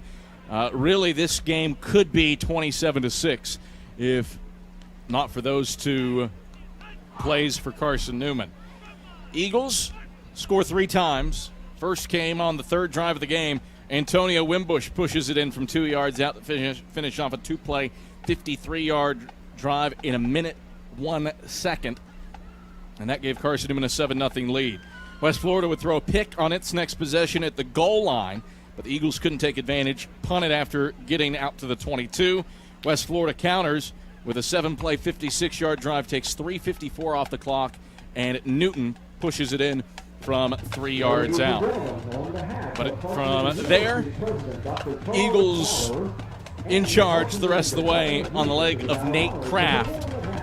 He kicks a 20-yard field goal to make it a 10-6 ball game with just over 3.5 minutes to go in the second quarter, and then finishes out the scoring in the first half with a 35-yard boot. An 8-play, 35-yard drive takes 99 seconds off the clock, and that's where we stand at halftime. It's Carson-Newman 13 and West Florida 6. Mark Mausner's got a ShopSeeingEagles.com sack scoreboard update for you when we come back. That's after this on the Eagles Sports Network. Power in numbers is more than just a catchphrase. It's a way of building community. At your Touchstone Energy Cooperatives, we are your energy community, and the power we provide is much more than a way to keep the lights on. It's how you plug into the friends and neighbors that make up your local co-op, working together to create a different kind of power network, one that puts members first. Sure, you can go it alone, but there's power in numbers. Touchstone Energy Cooperatives. AEC, powered by the people you know. Hi, this is Carson-Newman head football coach Mike Turner. When you come to Carson-Newman for a game, there's only one place to eat, Lisa's Country Kitchen. Lisa's Country Kitchen has the best food for the best prices. I can tell you, after eating here for nearly 15 years, Lisa's is the most family-friendly restaurant in the Lakeway area. Stop by and tell Lisa I sent you, and go Eagles. Lisa's Country Kitchen on Route 92 off Old Andrew Johnson Highway. The best food for the best prices. A check of the ShopSeeingEagles.com SAC scoreboard is next. This is the Eagles Sports Network. Drive safer longer when you visit your local Michelin dealer, Fleet Tire, for a set of Michelin Defender tires. Michelin is the brand drivers turn to for tire options that deliver a safe, quiet, and comfortable ride. Fleet Tire, Woodland Avenue, exit 1B, Knoxville. Based on internal wet braking results versus Goodyear Assurance, Comfort Tread tires, and third-party wear test results versus Continental ProTrack tires with Eco Plus. See manufacturer's limited warranty book for details. Fleet Tire, Woodland Avenue. When Knoxville TVA Employees Credit Union opened 85 years ago, more convenient meant just being able to have an account. But today, more convenient means so much more. It means getting quick access to all your banking, make transfers, view real-time balances, and make deposits with our mobile app. Find out how much more convenient it is to be a member at Knoxville TVA Employees Credit Union. Learn more at tvacreditunion.com. Moving together through life, upward and forward. Federally insured by NCAA. Message and data rates may apply. Ask for details. Here's a glimpse at what's happening around the South Atlantic Conference and the nation. It's time for a ShopSeeingEagles.com scoreboard update. Now back to the field. And welcome back to Burke-Tarr Stadium. I'm Mark Mausner here with your South Atlantic Conference scoreboard update. And just to give you the most important update here on our Carson-Newman Eagles broadcast, Eagles 13 and West Florida 6 here through the first half of play here at Mossy Creek. Let's give you the rundown of some of the scores around the South Atlantic Conference. We will start where Wingate is facing off against Johnson C. Smith.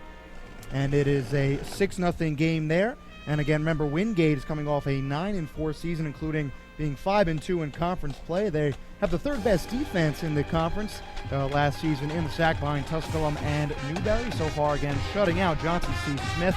And so they're continuing to have a stalwart of a defense. The Eagles, remember, fans, will travel to Wingate on Saturday, September 21st, after a bye week next week.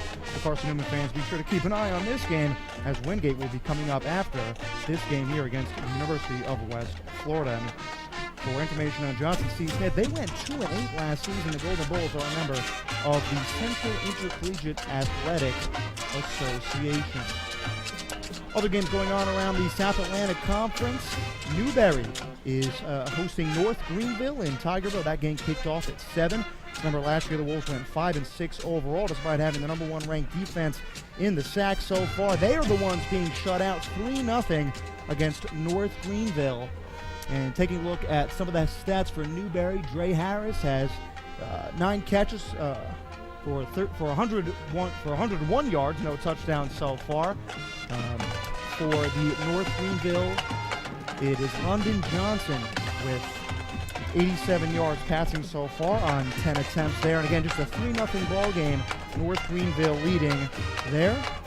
We'll move on to Tusculum, who is visiting Delta State. That game kicked off at 7. Some background info on the Tusculum Pioneers. They have a well-established team. They're returning 8 starters on defense and 7 on offense, including All-Region and All-SAC junior linebacker Ivan Hogans and All-SAC running back Jordan Shippey. And so far, they are just getting underway late in the, rather early in the second quarter. They lead 6-0 over Delta State.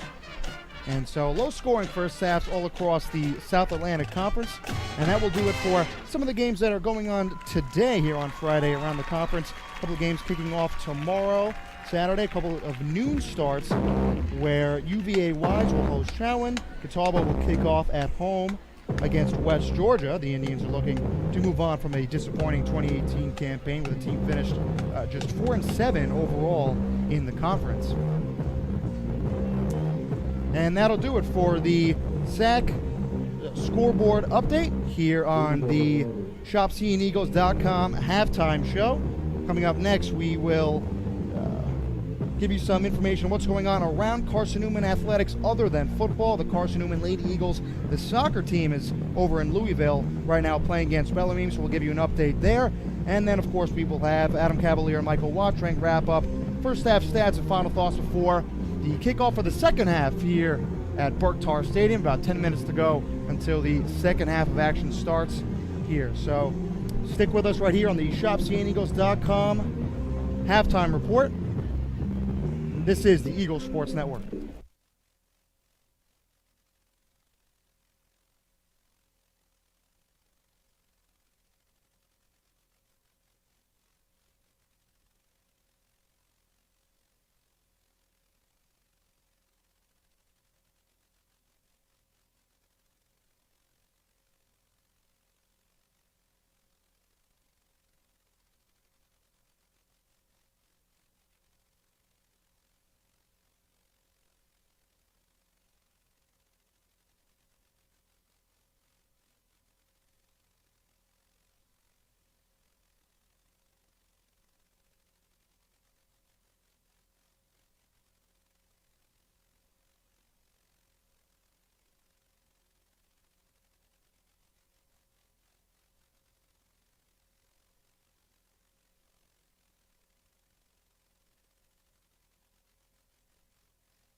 Baptist Powell. Join us this Sunday at 10:30. We look forward to seeing you. Carson-Newman Eagle football has been playing football since the 1880s. Well, Vaughn Pharmacy hadn't been around that long, but they're both great East Tennessee institutions. Vaughn Pharmacy is proud to support Carson-Newman Eagle football. Dwight Disney and his staff do an excellent job making sure you and your family get the medicines you need. Hi, this is Bob Bell. They've always taken care of us. They'll take care of you. Vaughn Pharmacy, across the road from Powell High School in the heart of Powell.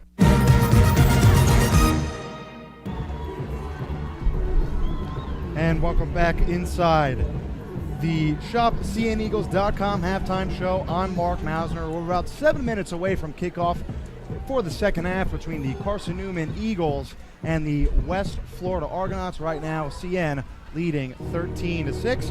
And right now, we'll just bring you around the scoreboard of non-football Carson-Newman athletics, and only one team in action right now. It is the Carson-Newman women's soccer team. Right now, they are encroaching upon the 70th minute over in Louisville, where they are playing their season debut, their opening game against the Bellarmine Knights. And right now, your Carson-Newman Eagles actually trail 1-0 after a goal by Annabelle Moore. That is her first goal, of course, of the season. Assist coming from Isabel Zambarini and Ellie Vandergrift. That shot coming from 8 yards out there. And Carson-Newman, while they do trail again 1-0, about 20 minutes to go in that contest over in Louisville against the Bellarmine Knights, they have been able to hold their own. Both teams tied at 6 shots apiece on goal, although the Eagles are being outshot 12-8. And of course, 2 assists on that goal for the Bellarmine Knights. And the Carson-Newman women's soccer team will be back in action this Sunday at 2 p.m. against Young Harris.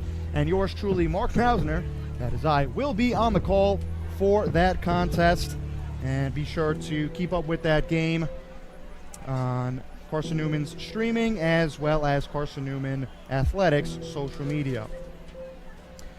Well, that'll do it for me here on the CNEagles.com halftime show. Coming up next, we will throw it right back to Adam Cavalier. He has his final first half thoughts and a couple of stats for you as well as we continue on. Again, about under 6 minutes to go until kickoff of the second half between Carson-Newman and West Florida. Stick with us right here on the CNEagles.com halftime show. This is the Eagle Sports Network. We select our insurance companies the same way you do, very carefully. When you work with us, you can count on receiving fast, courteous, and professional service and quality protection through Auto Owners Insurance. For a no-problem approach for your life, home, car, and business insurance needs, ask us about the No Problem Company, Auto Owners Insurance. Call Bible Insurance Agency at 423-586-4320 or go by 1600 East Andrew Johnson Highway in Morristown, serving the Lakeway area's insurance needs since 1931. Domino's Pizza in Jefferson City has deals for Carson-Newman students. Bring in your valid student ID when you order for pickup or delivery, and Domino's in Jefferson City will give you a steaming hot large one-topping pizza for $4.99. That's a large one-topping pizza for Carson-Newman students for $4.99 at Domino's in Jeff City. Call 865-471-6700 to order. That's 865-471-6700. Domino's, the official pizza of the Carson-Newman Eagles. The home run hitter to Dorian Miller, 70 yards. This is Carson-Newman football on the Eagles Sports Network. Drive safer longer when you visit your local Michelin dealer, Fleet Tire, for a set of Michelin Defender tires. Michelin is the brand drivers turn to for tire options that deliver a safe, quiet, and comfortable ride. Fleet Tire, Woodland Avenue, exit 1B, Knoxville.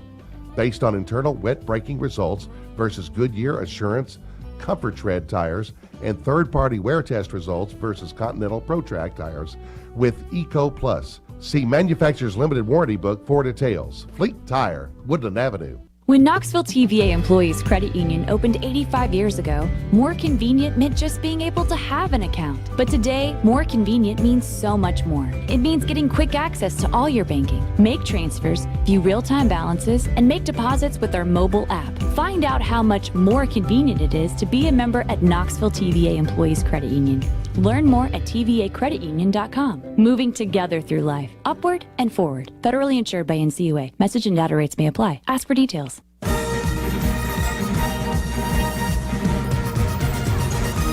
right, back at Burke-Tarr Stadium, Adam Cavalier alongside Michael Watring here on an immaculate night to start the college football season, and a first half that really could have been a kick in the mouth pants to Carson-Newman. But the Eagles had a fumble, had a penalty, wipe off a 77-yard touchdown run. But when life gives you lemons, you get Nate Kraft. He kicks 2 field goals, and Carson-Newman's up 13-6 at the halftime break. And, man, really reminds you of the TV show Dinosaurs back in the late 90s, where you're saying, not the mama. Carson-Newman, the mama tonight, up front 7 at the halftime break on the Argonauts. Really high-level first half for the Eagles, Michael, especially offensively. Yeah, absolutely, and I think that there's still some work to do to get down to the bottom of the ham bone. I think that in the locker room they were able to get in their black cherry buys, really hydrate themselves. They try to get ready for this one. I think Mike Turner's big message was you got to do the cooking by the book. I think that you have to be able to run the football just like the recipe has been for Mike Turner for all these years, and try to give Adam Green, our photographer, some highlight-worthy moments to get excited for here in the second half. And you're up by 7 points. And I'm sure you'd like to be able to get a stop on that first drive and then be able to get some points and get some separation here in the third quarter. 13-6, Eagles lead at the break before we get the second half started. Let's head down to the sidelines, check in with Leanda, who has Mike Turner's first half thoughts. Thanks, Adam. At first, Turner said he was happy to see his players playing hard, playing wide open, but after that, his message was pretty straightforward: change everything. He said fumbling inside the 10-yard line, penalty on a touchdown pass. He said there should be 2 more touchdowns. These silly mistakes right there, he said, cost us 14 points. Has to change, plain and simple as that. He said they've got to take care of the football and cut out the mistakes.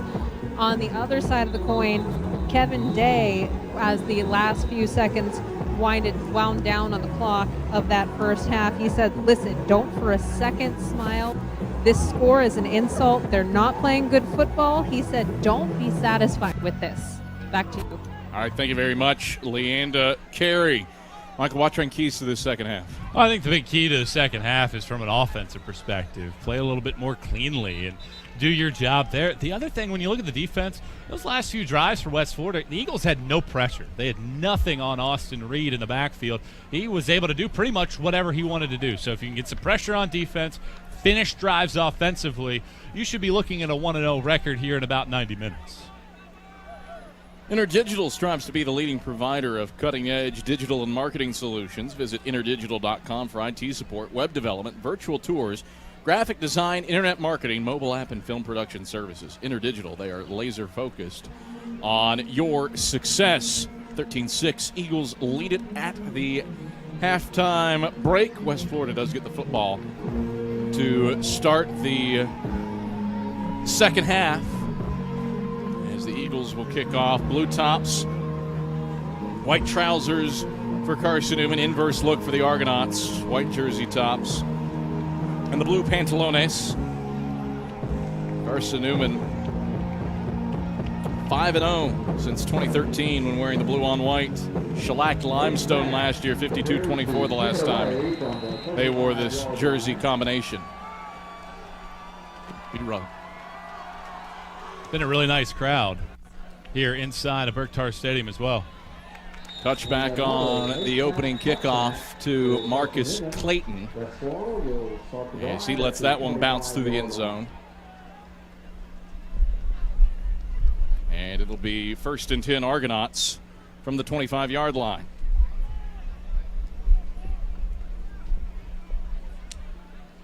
So we'll see what West Florida does. Move the ball decently after Reed took over as the starter, or not as the guy at quarterback. J.C. Robles out after 2 possessions. Gardner is the single setback behind Reed in a pistol look. That has shuffled over to a shotgun pretty much every possession. And now he takes his position at Reed's right hip. And off to the left side to Gardner. He's met in the backfield by Rondro Peebles and suplexed backward back to the 19-yard line. A loss of 6. Rondro Peebles dials up the blitz. Nobody blocked Peebles, and he was able to do a nice job in the open field. If he doesn't make that tackle, that's a big gain. Instead, it's a loss of 6 and a win on the first play of the second half. 2nd and 16 for the Argonauts. Left hash at their own 19-yard line. 13-6, Eagles lead it. 14:25 to play first quarter. Gardner to the left of Reed in the gun. Snap back, 6-man rush. Reed stands in. He'll have to run to the right. Pumps, gets hit, throws low, incomplete to Litio.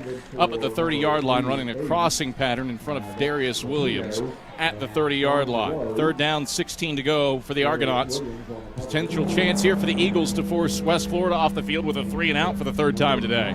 Reed's got excellent pocket presence. He's able to move around, shimmy around in the pocket, and find some open gaps to be able to release some options down the field. Carson-Newman's pass rush was a little slow to get home, but finally able to force that. Now on a big 3rd and 16, Eagles with an opportunity to force a 3-and-out. Redshirt freshman Austin Reed, transfer out of Southern Illinois. He takes the shotgun snap. It's a quarterback draw, and he's got loads of running room left side. Reed spiraled up into the cross of the 30, and he's a yard short. DeMarcus Jones knocks him down up at the 33-yard line. A gain of 14, but not enough to pick up the first down. And West Florida, some indecision here. Here comes the punt team. Well, you have to watch for a fake here in this situation on just 4th and 2. Certainly a prime opportunity here to start the second half to maybe run one of their fakes. But the Eagles' defense does a good job of holding tough, and a nice tackle in the open field to keep Reed from getting the first down. The swinging gate, so to speak, is off wide to the left. This is a very peculiar punt position, and Mike Turner wants to chat things over. Eagles going to burn a timeout, potentially one too many guys on the field. So Carson-Newman calls for time. We'll step aside for a break as well here on the Eagles Sports Network. Favorite thing about my street? It's quiet. Safe. The people. We rely on each other. And we rely on our Touchstone Energy Cooperative. The co-op isn't just about electricity. It's about power. The power of information. Efficiency. Safety. Technology. That's why whenever I have a question about energy, I always call my Touchstone Energy Cooperative first. Because in my community, I am the co-op. And the co-op is me. AEC, member owned and service driven. Okay, let's see. Carson-Newman University. It's been around since 1851. A beautiful campus, amazing student life, world-class accredited academics, competitive athletic programs, a Christian perspective, a top 10 best value school. They give $48 million in financial aid every year, and I get a free scholarship when I enroll. Looks like I've found the perfect place.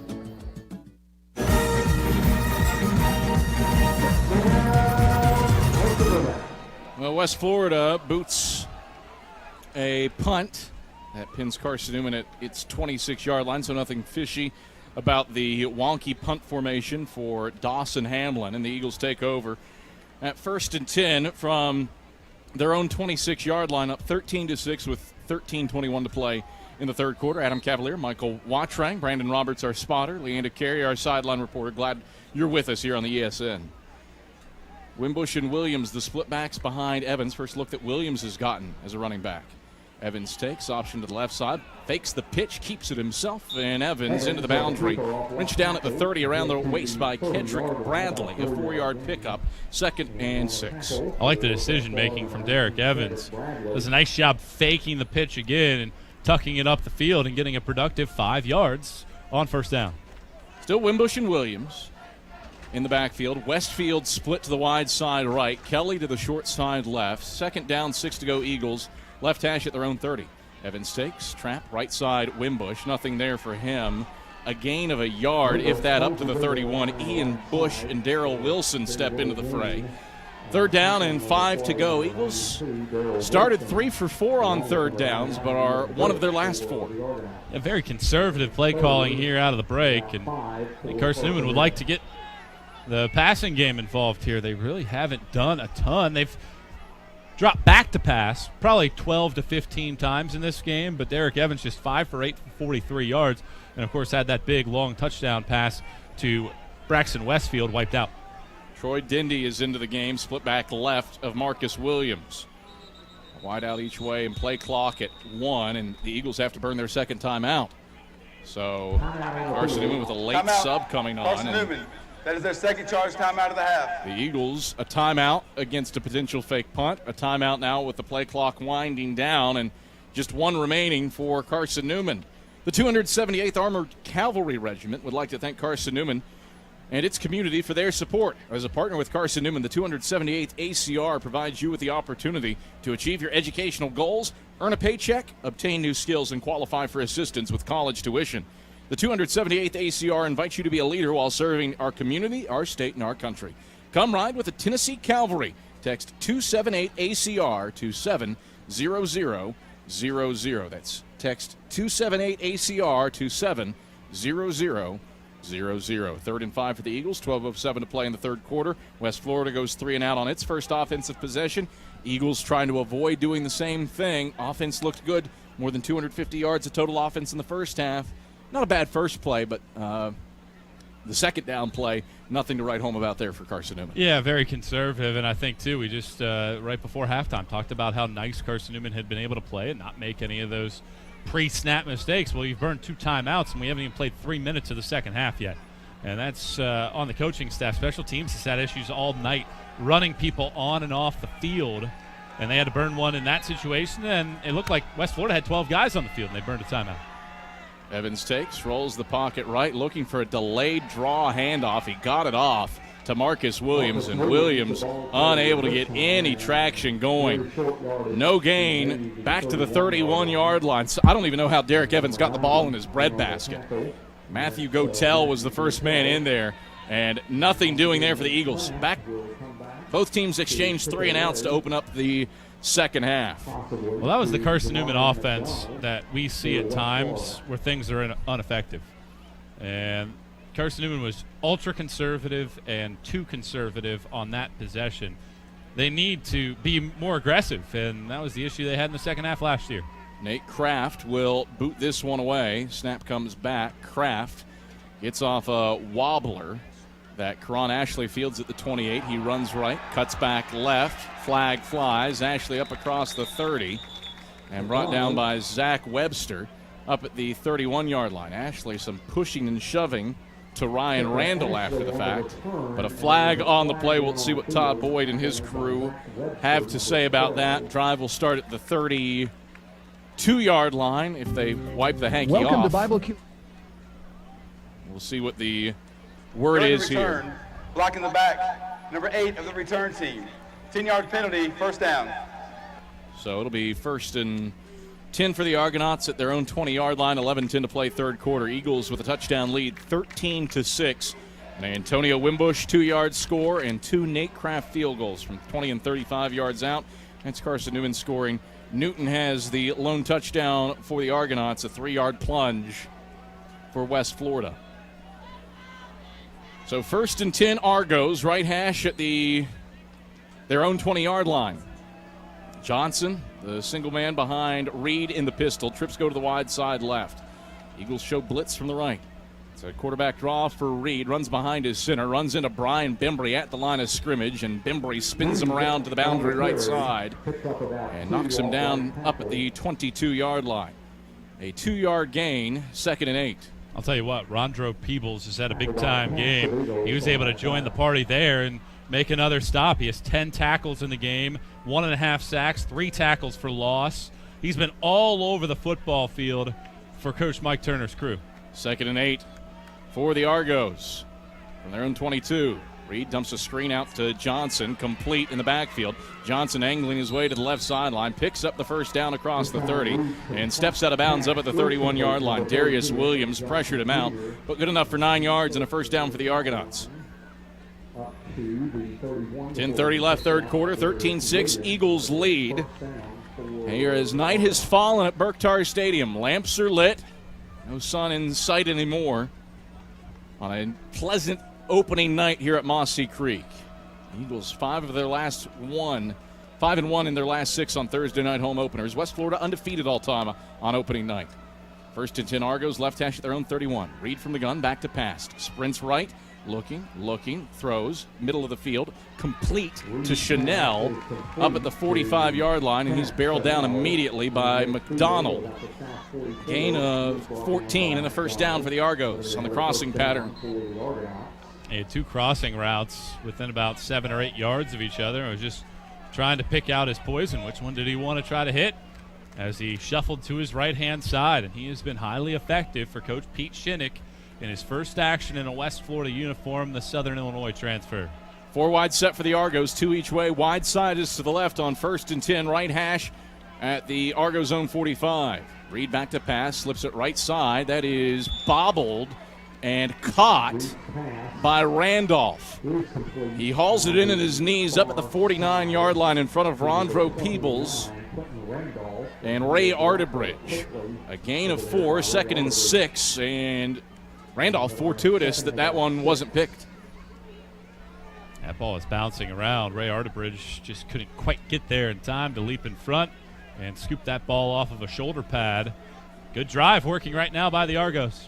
5th play of the possession coming up. West Florida down a touchdown with 9 minutes to play in the third. From the gun, Reed. He's back to pass. Pressured, evades one man. Now slings middle of the field. Complete to Litio. Litio first down yardage across the Carson-Newman 45 and spun down by Henderson down at the 44 over the numbers right side.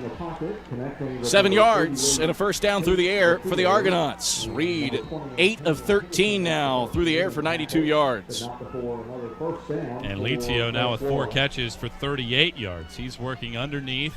A lot of easy routes, quick action plays. And Carson-Newman just can't stick with him. If the Eagles are going to put a linebacker on the slot receiver for West Florida, he's going to win that matchup every game. 1st and 10 Argonauts, right hash at the Carson-Newman 44. Reed back in the gun. Wants it middle of the field again, this time for Chanel. Incomplete over the sack logo down at the 25 right side.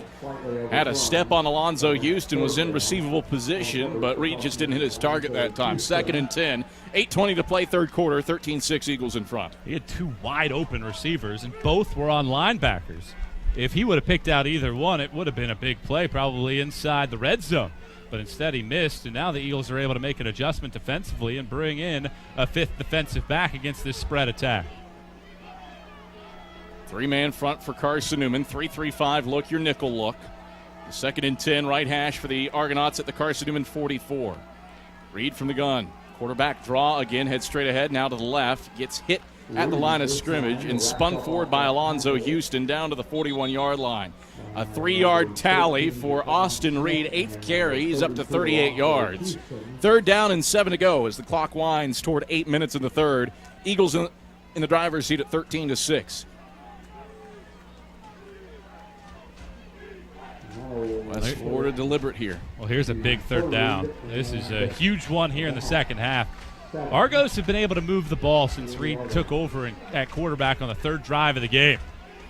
Argos 2 for 6 on 3rd downs today. This one is 3rd and 7 toward the left hash of the Carson-Newman 41. Reed back to pass, pressured, rolls right, throws right. That's complete to Chanel for 1st down yardage and blasted around the shoulders, knocked forward over the numbers right side down to the 29-yard line. A pickup of 12 and a 1st down through the air for the Argonauts. DeMarcus Jones, the man that knocked him down. I'll tell you what, Carson-Newman's defensive backs are getting eaten alive on crossing patterns. They have no chance. Larry Slade's sticking to the same kind of defense. He probably needs to shuffle it up, maybe go a little zone here and there, try to make adjustments to get some stops. 13-6, Eagles lead, but West Florida on the move. 1st and 10 from the right hash at the Carson-Newman 29. 9th play of the drive coming up. 51 yards consumed. Reed back to pass. Deep ball along the right sideline. It's a jump ball, and it's incomplete. Wanted Randolph along the right side of the end zone. Ray Arterbridge was step for step with him, and Randolph got a little twisted around trying to pinpoint that ball. Got his fingertips to it, but couldn't haul it in. 2nd and 10 after the incompletion. Well, Ray Arterbridge didn't make a very good read on that ball. He stopped at the goal line on a deep ball down the sideline rather than stay with his man. He got turned around, and that easily could have went for a touchdown because Randolph was able to spring open, get his hands on it, but he also had to turn around. 2nd and 10, Argonauts right hash at the Carson-Newman 29. Newton into the game at tailback. He's to the right of Reed in the gun, 2 wide each way, wide side to the left. And a hard count draws Carson-Newman off sides. Flags fly. Alonzo Houston and Brian Bembry both broke into the neutral zone. Play clock was dwindling down, too. Let's see what Todd Boyd and company say. Well, you'd like to think that Carson-Newman's football IQ is good enough that they saw that the play clock hit 0, and they were just going.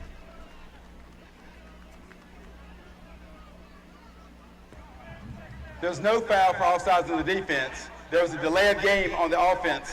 Number 14, it's a 5-yard penalty. Remains 2nd down. Well, you expect that kind of IQ out of Brian Bembry, but Alonzo Houston, quality move by the sophomore out of Florida. Yeah, excellent job by Carson-Newman's defense because as a defender, you also have to keep your eye on that clock. If it's getting down and it hits 0, take off because it's not going to be a penalty on you if it's a delay of game, or you time it up perfectly and you're able to stop the opponents in the backfield. So 2nd and 15, behind the sticks now are the Argos. Big opportunity here for the defense. Right hash at the Eagle 34. Reed from the gun. 7-man rush. Reed steps up, moves left, dumps. It's batted in the air and incomplete.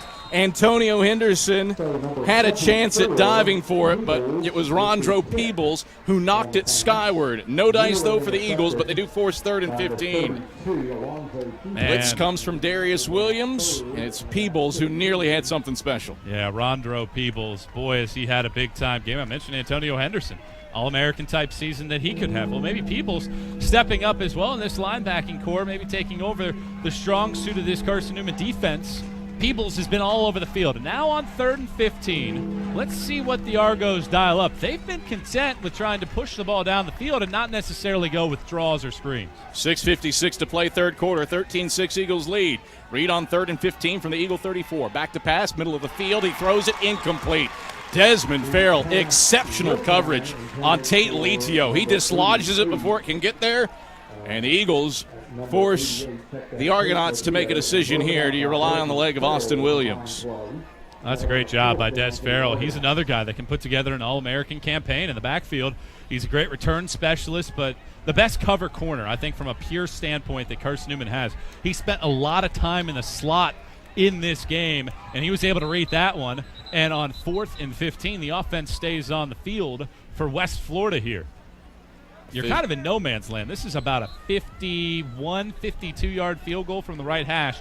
depending where you spot it. Austin Williams has hit 250-yarders in his career. But on 4th and 15, West Florida's offense on the field. Right hash at the Eagle 34. Reed from the gun takes the snap, 3-step drop, steps up, pumps, looks over the middle of the field. Chanel incomplete. Got his right hand on it in the boundary left side at the 15. Jaquan Smith was hustling in. Would have been a spectacular grab if Chanel could have gotten it. And the Argos have nothing to show for a 12-play, 46-yard drive. They turn it over on downs. Eagles defense does not break when West Florida breaks into Carson-Newman territory. Well, that's another really good sustained drive by West Florida. This time around, they go 12 plays down the football field, but fall shy. They've had some extended drives with Reed at quarterback, but on those drives, you're looking at an interception and a turnover on downs on 2 of those long 3 drives that they've had. Now Carson-Newman's offense back on the field. This is an opportunity, I think, maybe to take a shot down the field with Westfield. He's lined up to the short side left. 3 wide set, including McCarriff, who's in the slot to the right. Evans under center, split backs. Takes the snap and gives on the draw right up the middle, and that doesn't go far. Troy Dindy waylaid up to the 36-yard line. Just a 2-yard tote for Dindy to bring up 2nd and 8. Strike that. That was Drake McCowan, not Dindy. And it brings, or no, that was Dindy. Pardon me. It's 2nd and 8. Adam Cavalier, Michael Wattrang, happy to have you alongside. Leanda Carey, our sideline reporter, and Brandon Roberts, our spotter. If you're ranking Carson-Newman assistant baseball coaches, middle of the pack among washed-up corner infielders. Yeah, I mean, I like John Topolesky's game. Really Love good. Tyler Miller's game as well. Evans back to pass on 2nd and 8. Here's a deep ball along the right sideline for Westfield. Incomplete, or pardon me, Kelly. All over him was Sherrod Oliver.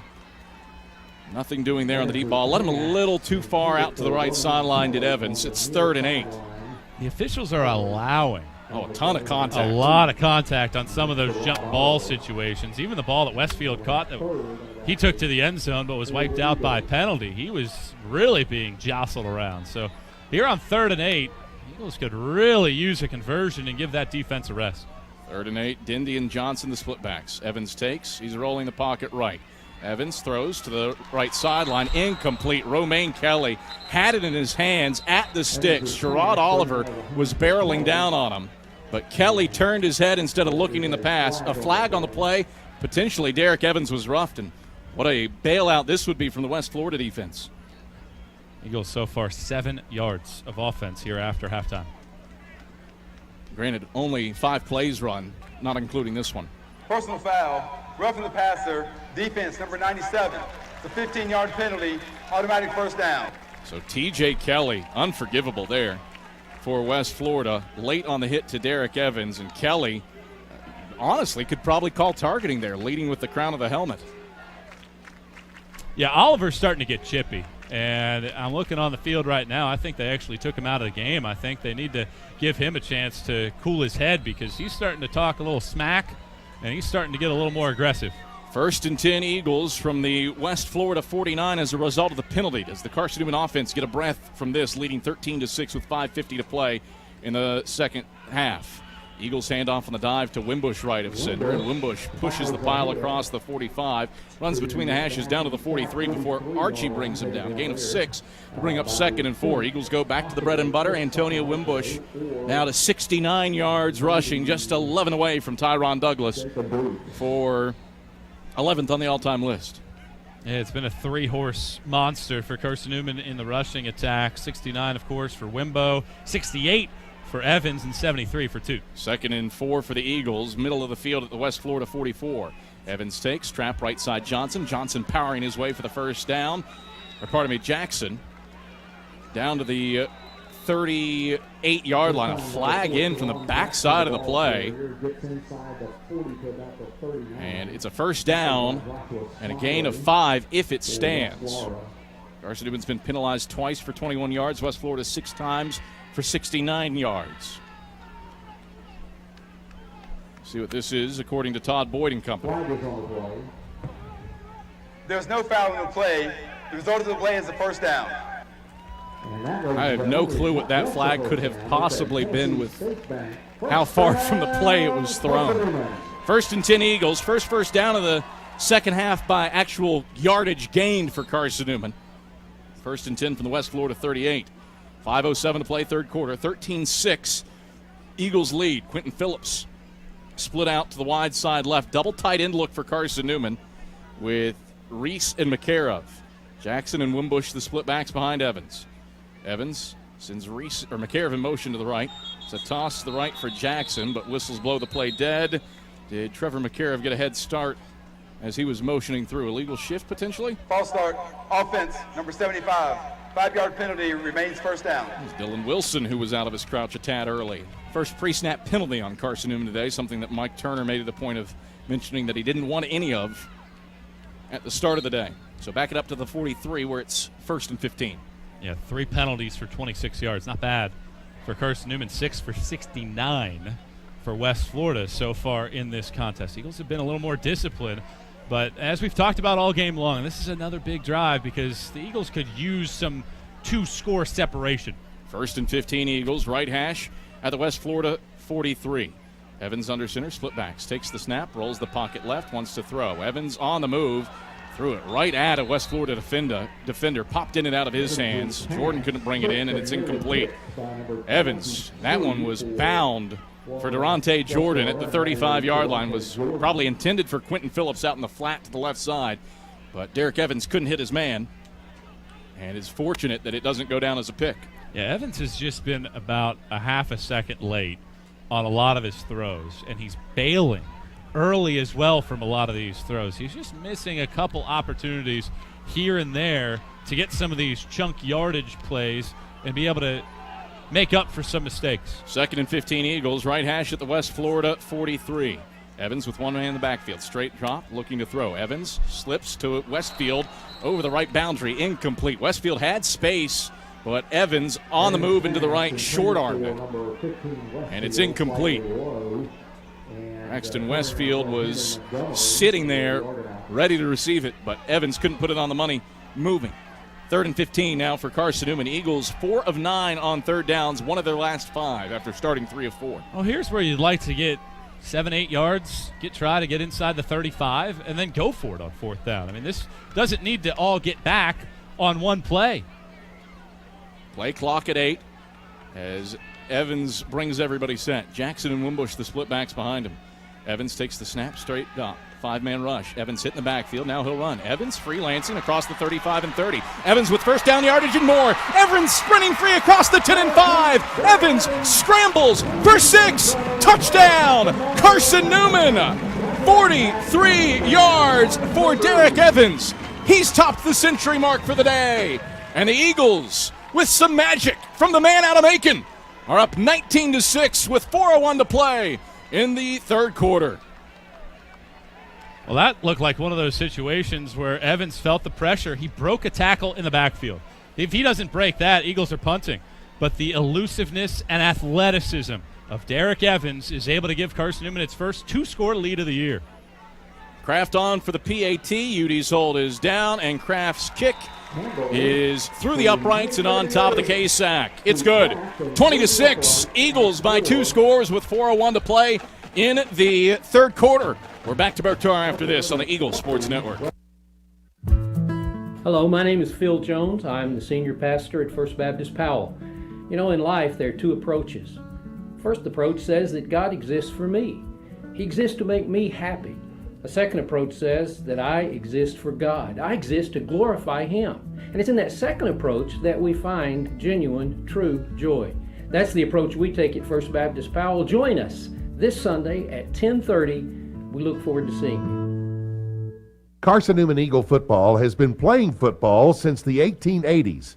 Well, Vaughn Pharmacy hadn't been around that long, but they're both great East Tennessee institutions. Vaughn Pharmacy is proud to support Carson-Newman Eagle football. Dwight Disney and his staff do an excellent job making sure you and your family get the medicines you need. Hi, this is Bob Bell. They've always taken care of us. They'll take care of you. Vaughn Pharmacy, across the road from Powell High School in the heart of Powell. You are listening to the flagship station for Carson-Newman football, AM 620, WRJZ Knoxville. 4:01 to go, third quarter. Carson-Newman on top, 20-6 after a 7-play, 68-yard drive. 2:43 off the clock, and Derek Evans meanders his way to the house from 43 yards away on 3rd and 15. To push the lead out to 14, ensuing kickoff, Clayton takes a knee a yard deep in the end zone over the left hashes, and West Florida starts off 1st and 10 at its own 25-yard line. Well, last year a big thing was 90-second media timeout. Field position. And last year, West Florida started drives on average on their own 40. Eagles were pinned at their own 21. Today, dead even, and the game going Carson-Newman's way. Yeah, and I really think that from Carson-Newman's perspective, they have to be extremely satisfied with how the offensive lines and defensive lines have played. They've controlled the line of scrimmage on both sides of the football. And that's been huge because at the end of the day, Carson-Newman's offensive line has been banged up. Mike Turner talked about it the other day. They pretty much for the entire fall camp didn't have a full offensive line. And there were times where 6 of the top 7 guys weren't even at practice because they were hurt.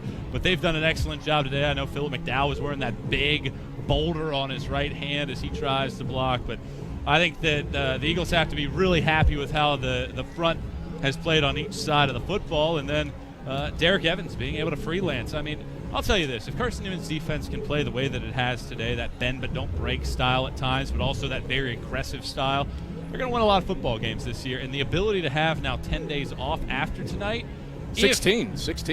Yeah, sorry. It's math. Yeah, that's journalism, man. Yeah, that's how do weeks work? That's not why they called us. I mean, it'd be too hard to calculate Brandon Roberts' career batting average. It's like 270. Very low I've number. done the math. Very low number.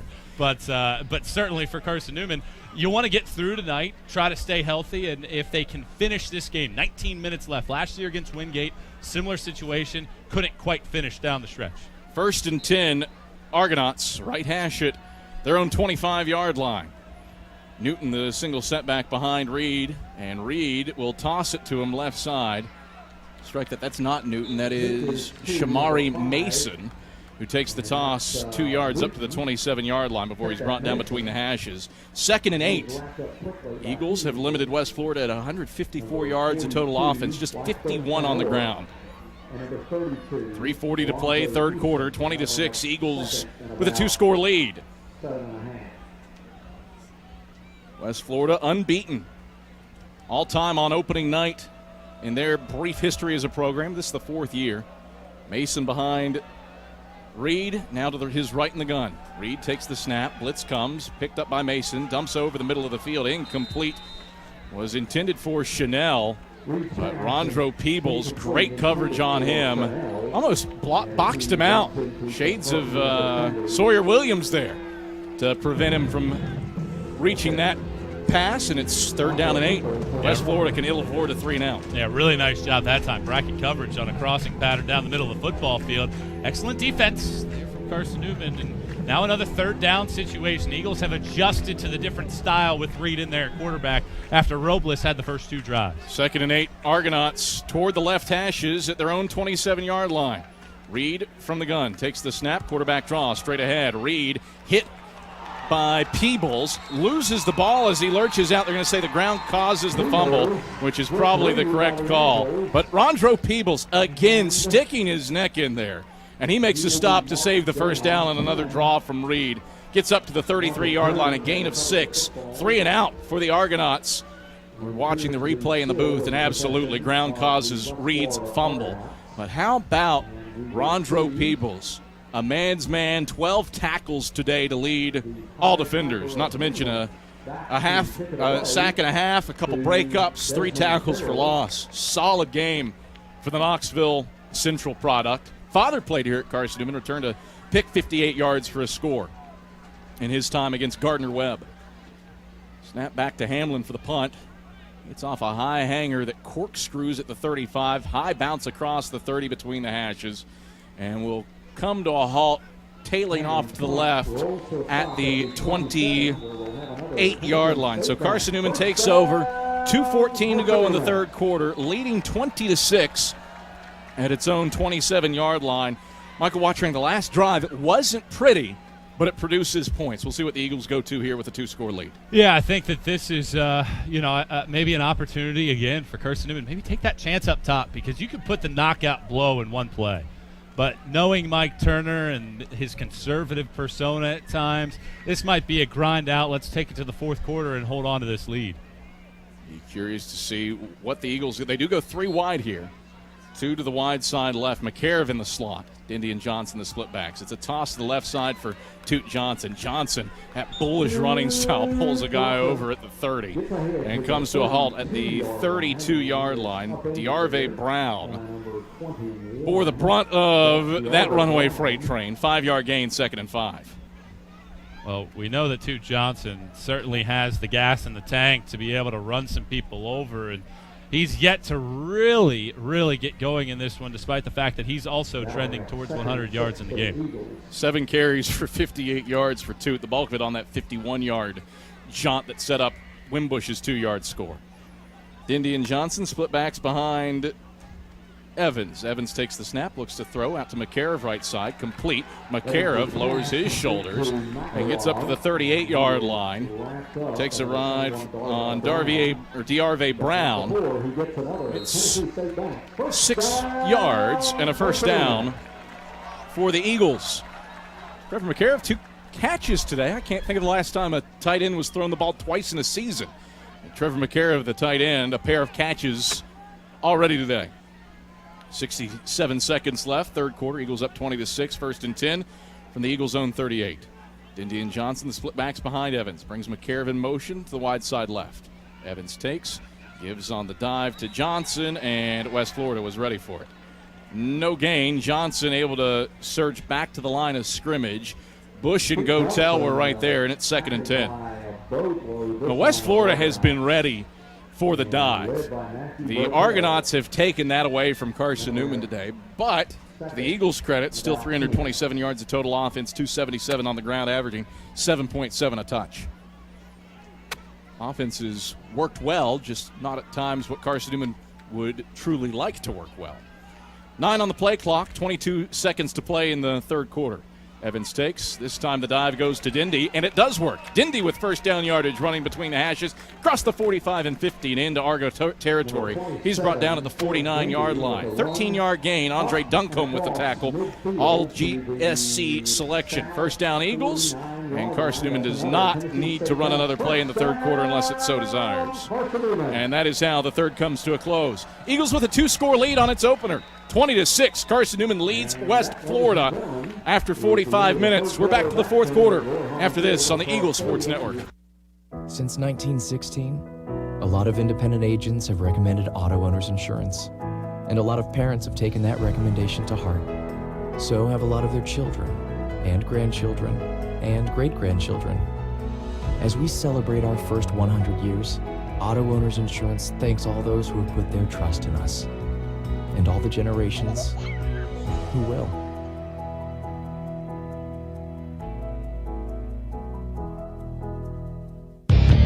When you're sick and tired of fast food and need a fresh home-cooked meal, turn to Lisa's Country Kitchen. Lisa's been cooking up her fresh, never-frozen food for the Lakeway area for more than 15 years. Lisa's cares about her customers.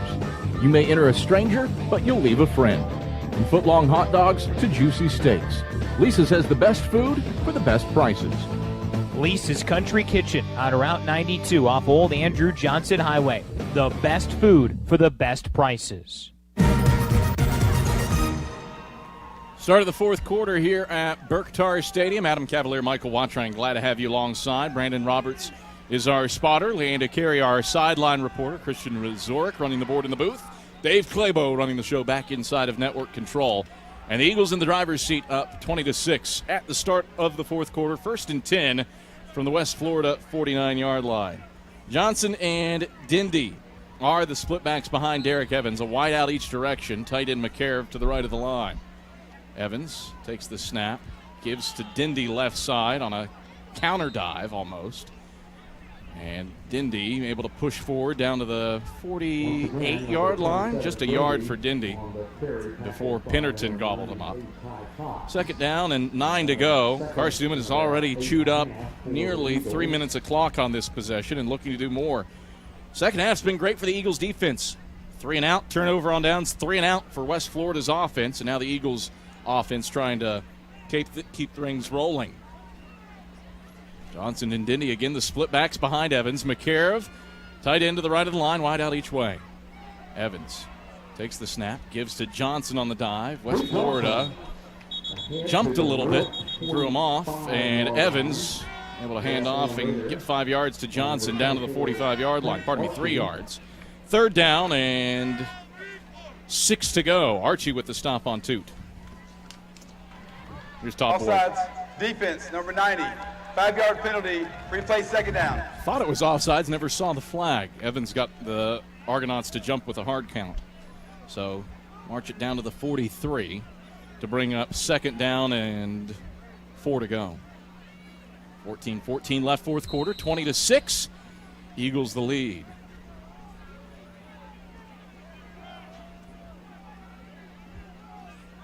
Ball rests on the scruff of the Eagle Head logo, middle of the field for this 2nd and 3.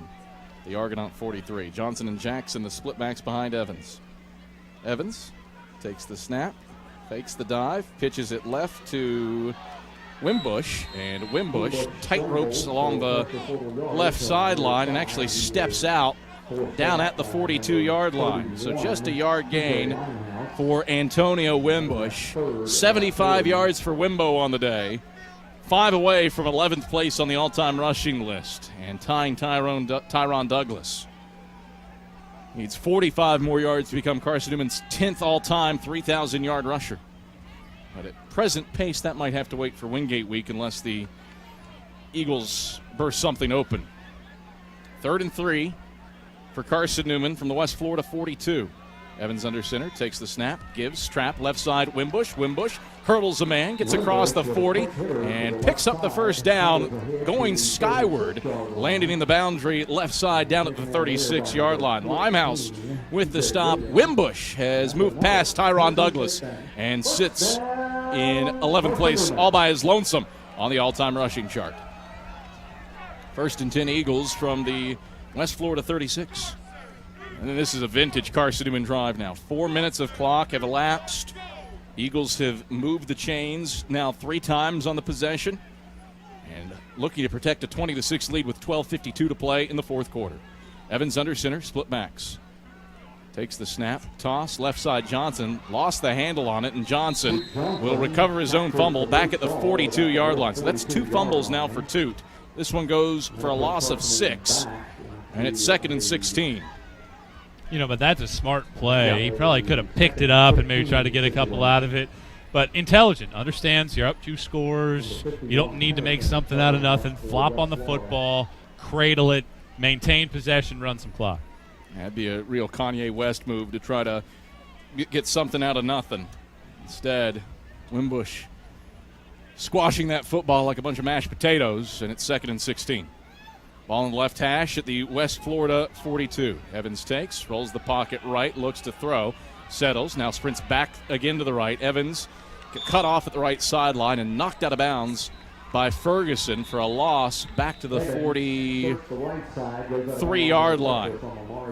So just a loss of 1. There's a penalty marker on the field. We'll see what this is. Todd Boyd and his crew have done a fine job today, as you would expect from one of the top officials in the South Atlantic Conference. They've called it evenly, certainly have let them play right too. Below the waist, offense, number 4, blocking back towards the original position of the ball. 15-yard penalty, replay second down. So Sharon Jackson called for the chop block, and the only positive out of that is that you get to replay second down, but it's at 2nd and 32. Yeah, if you're Derek Evans, throw the football away. You don't need to take an unnecessary hit. You're already up by 2 scores. Throw the football away and move on. The line to gain for Carson-Newman is the West Florida 26. It's back at Carson-Newman's 44. 10th play of the drive coming up with 11:50 to play fourth quarter. Eagles up 20-6. The good thing is that this drive has taken up 5 minutes of game action. Evans fumbles the snap and is able to pick it back up for no gain. So this drive has not been the least bit pretty for Carson-Newman. Toot Johnson, a fumble, lost 6 yards. The 15-yard chop block on Sharon Jackson, a fumbled snap from Derek Evans, and now it's 3rd down and 33 to go from the 44. Pay no attention to what the score bug says if you're watching the stream. It ain't 3rd and 20. Or what the scoreboard says if you happen to be listening to the radio in the station. I think they're like us earlier, trying to figure out how many yards that actually is. Evans takes, gives on the dive to Toot Johnson, a decent surge for him. Pushes up to midfield before Wilson slows his progress. It's a gain of 6, but that means it's 4th down and 27 to go. And I'm almost positive Mike Turner, who does like to gamble on occasion, isn't going to take a shot on 4th and 27. Well, here's what's interesting. I mean, this game feels like it's kind of out of hand. Well, there's still 10 and a half minutes left. It's only a 2-score game. Granted, West Florida's offense hasn't shown some spurtability, but a big play, it's a 1-score game, and there's a ton of time left, and West Florida, on top of that, has all 3 timeouts left. Snap comes back to Kraft, who gets off the punt. Ashley watches it land at the 20. He races up and is playing with fire there. Takes a side spin out to the right and is down at the 20-yard line. Just a 30-yard punt for Nate Kraft, but no chance for a return for Karan Ashley. Argonauts take over 1st and 10 at their own 20-yard line. West Florida, best starting field position this half. Their own 25. They've gone 3 and out. An 11-play drive where they turned it over on downs on 4th and 15 and 3 and out. Eagles have done a fine job bottling up Austin Reed here after halftime. Need another stop, though. Good thing for Carson-Newman, you take 5 minutes. Actually, 7 minutes off the clock, shorten the game a little bit. But need another stop.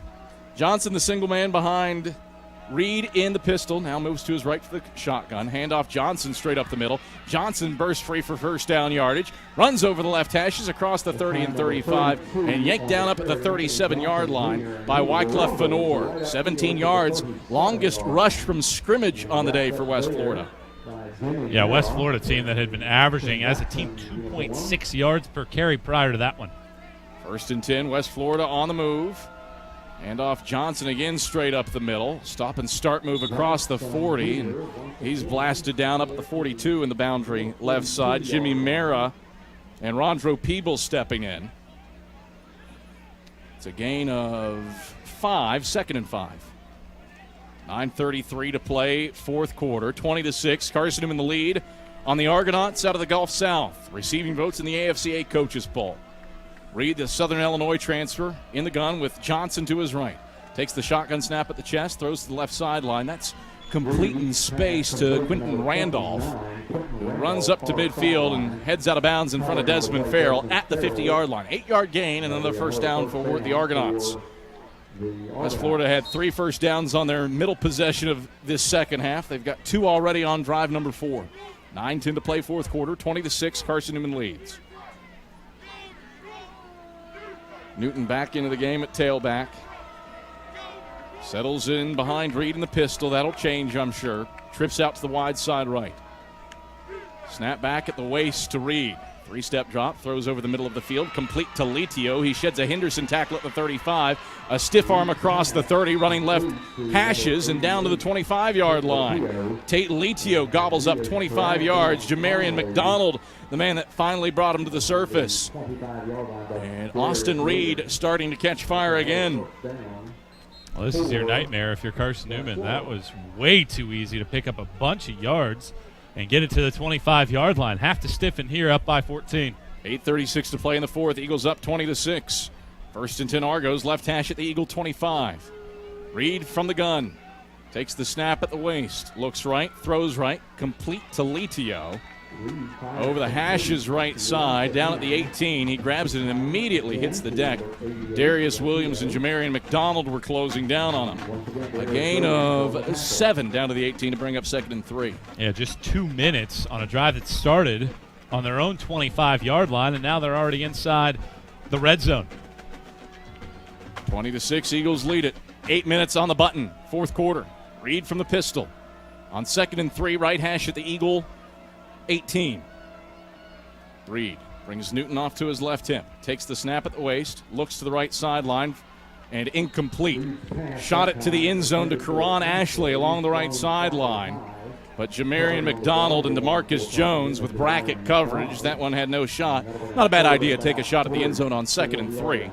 But now 3rd and 3 for the Argonauts from the Carson-Newman 18. Eagles defense has done the job when West Florida has brought it across midfield. We'll see if they can stiffen again here. West Florida just one trip into the red zone. It did produce a touchdown.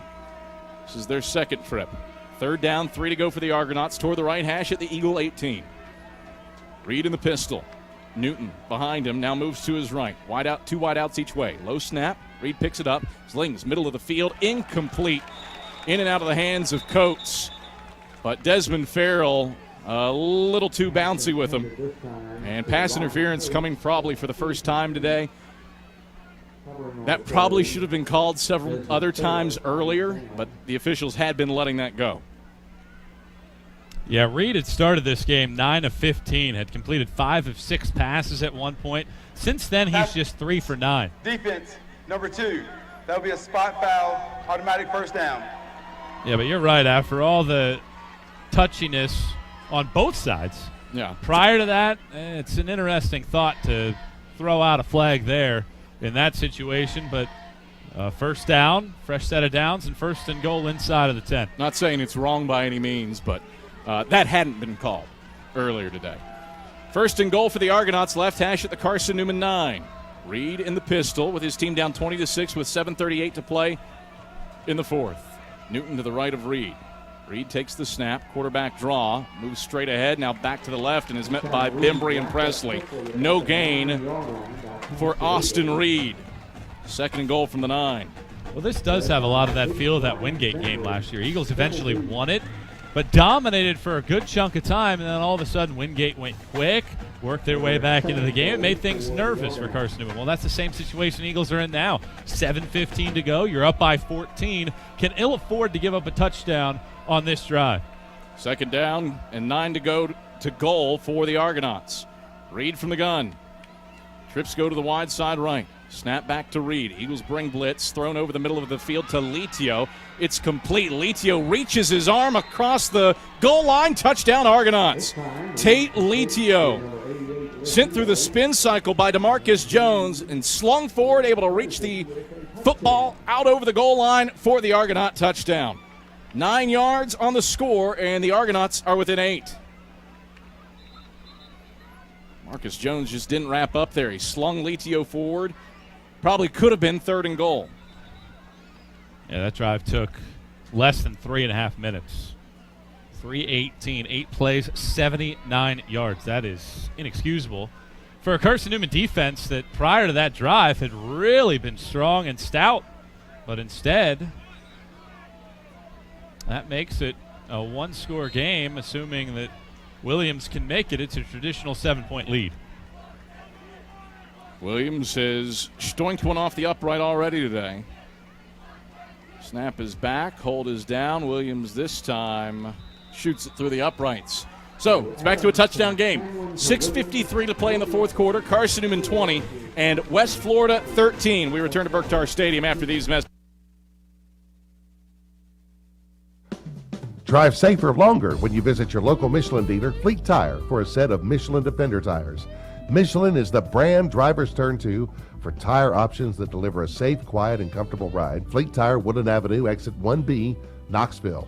Based on internal wet braking results versus Goodyear Assurance, Comfort Tread tires, and third-party wear test results versus Continental ProTrack tires with Eco Plus. See manufacturer's limited warranty book for details. Fleet Tire, Woodland Avenue. When Knoxville TVA Employees Credit Union opened 85 years ago, more convenient meant just being able to have an account. But today, more convenient means so much more. It means getting quick access to all your banking, make transfers, view real-time balances, and make deposits with our mobile app. Find out how much more convenient it is to be a member at Knoxville TVA Employees Credit Union. Learn more at tvacreditunion.com. Moving together through life, upward and forward. Federally insured by NCAA. Message and data rates may apply. Ask for details.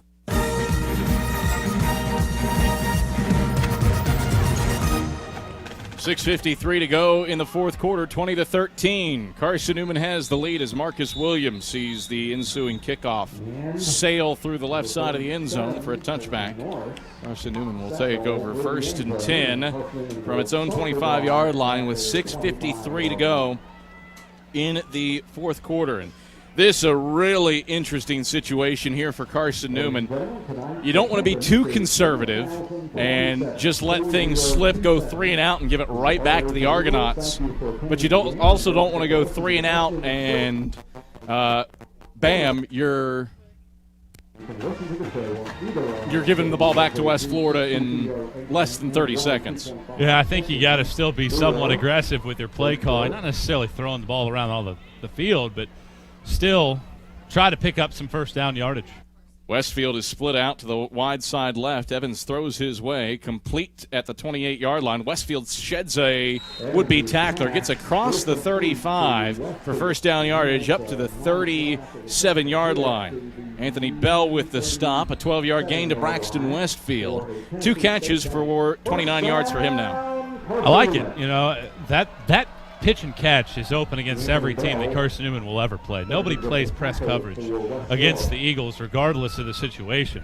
So you can get 7 yards or so pretty much every single chance you want with Westfield. 1st and 10 Eagles, left hash at their own 38. Evans takes, counter dive to the right to McCowan, and nothing for him, just a yard up to the 39-yard line. 2nd down, 9 to go. Clock at 6:15 in the fourth quarter. Eagles up 20-13. Interesting that McCowan is the back out there in closing time. 3 carries for him. That was just his 3rd of the game. No Tuke Johnson out there on the field, at least to start off this drive. McCowan and Wimbush are the split backs behind Evans, a wide out each way. And movement early. It feels like Duncombe might have drawn somebody off.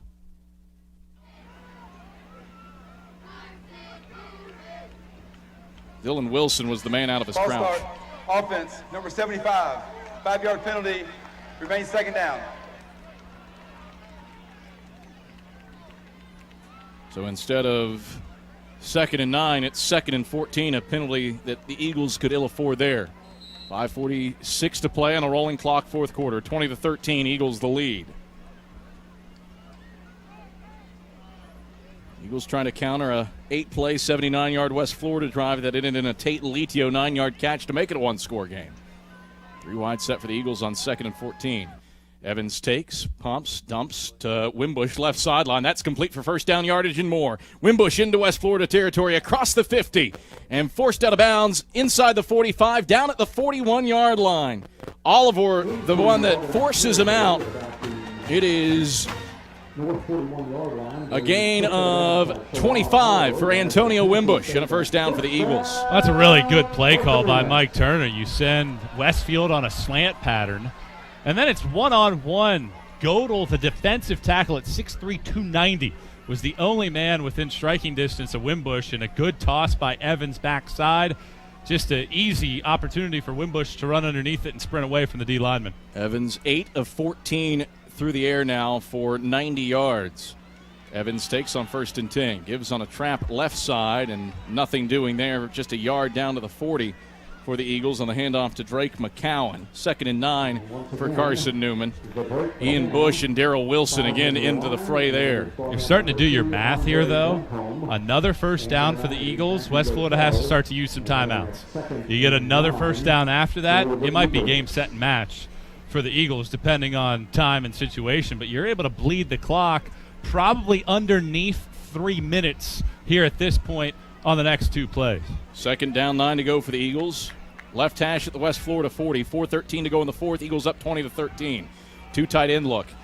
Evans takes. He'll jet right side. Evans moves his way along the middle of the field down to the 35-yard line before Duncombe wraps him up.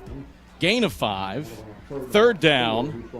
And 4 to go for the Eagles, probably 4-down territory. Well, you look at it right now, doing the math, you can get the clock right to around 3.5 minutes. You run this play. Unless West Florida uses a timeout, you can wind it under 3 minutes.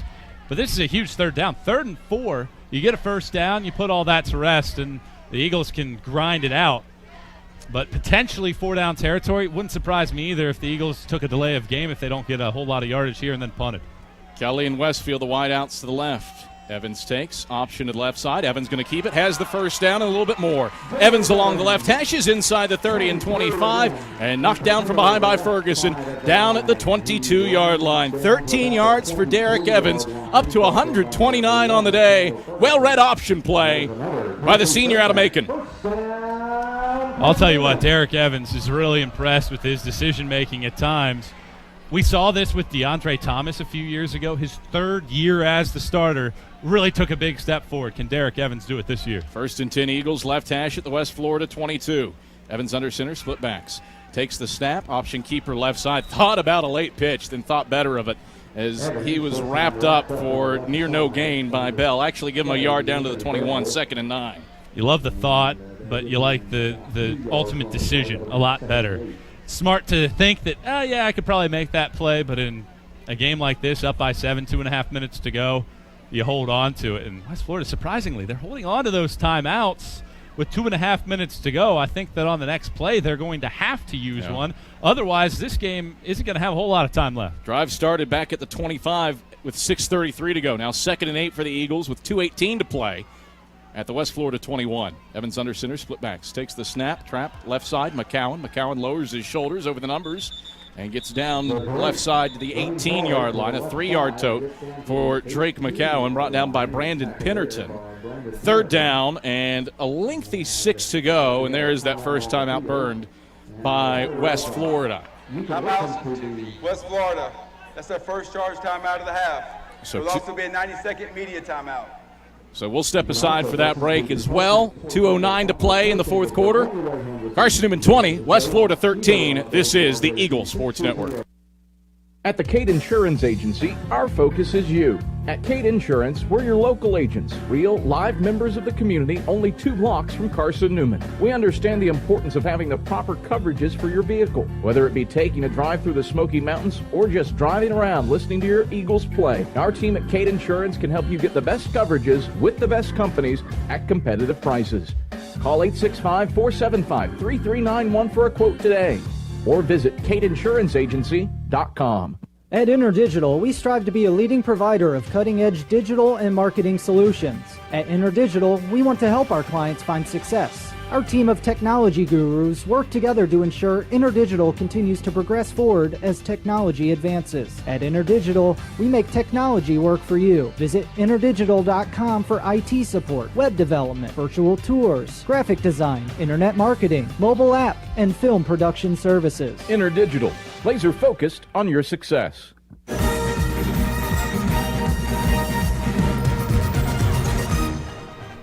2:09 to play in the 4th quarter. 20-13. Carson-Newman looking to start 1-0 against the Gulf South's West Florida Argonauts. Eagles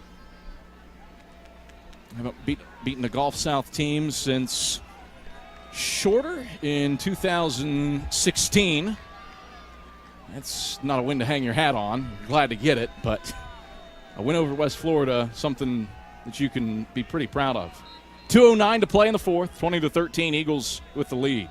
Evans takes, option to the left side. Evans keeps it, gets waylaid across the 15, and comes to a stop down at the 13-yard line. Ian Bush pushed him forward 5 yards, close to the first down, where Evans got hit and where he landed, about 4 yards difference there. Evans averaging just shy of 8 yards per tote, 135 yards in the game. He's thrown for 88 as well. Senior quarterback that has been in control of this one.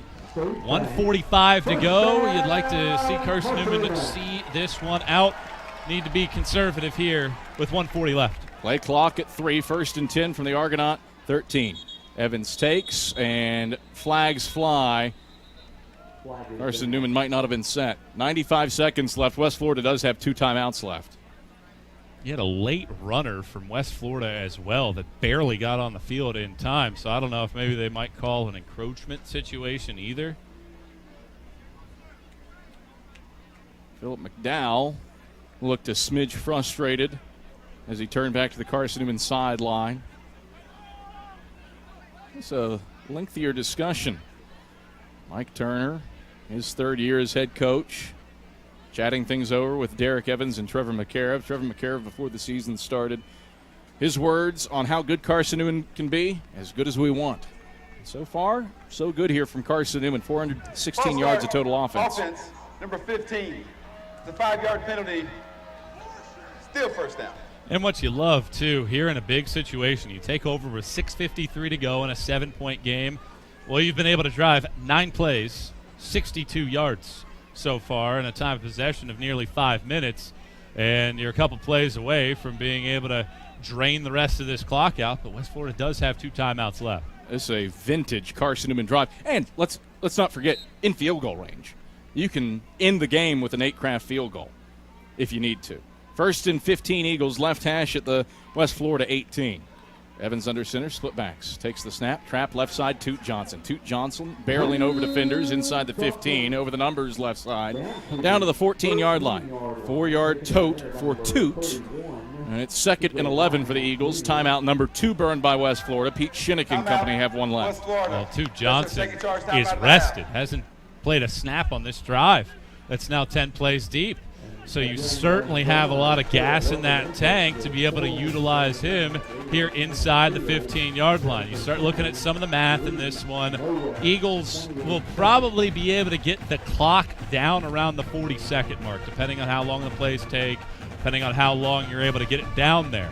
If you get a first down, game, set, match. If you don't, then it's decision time for Mike Turner. Do you bother sending the field goal unit out there in a situation with a freshman kicker where a block kick could change the dynamic of the game, or do you sit there and say, well, West Florida's got to go 80-plus yards?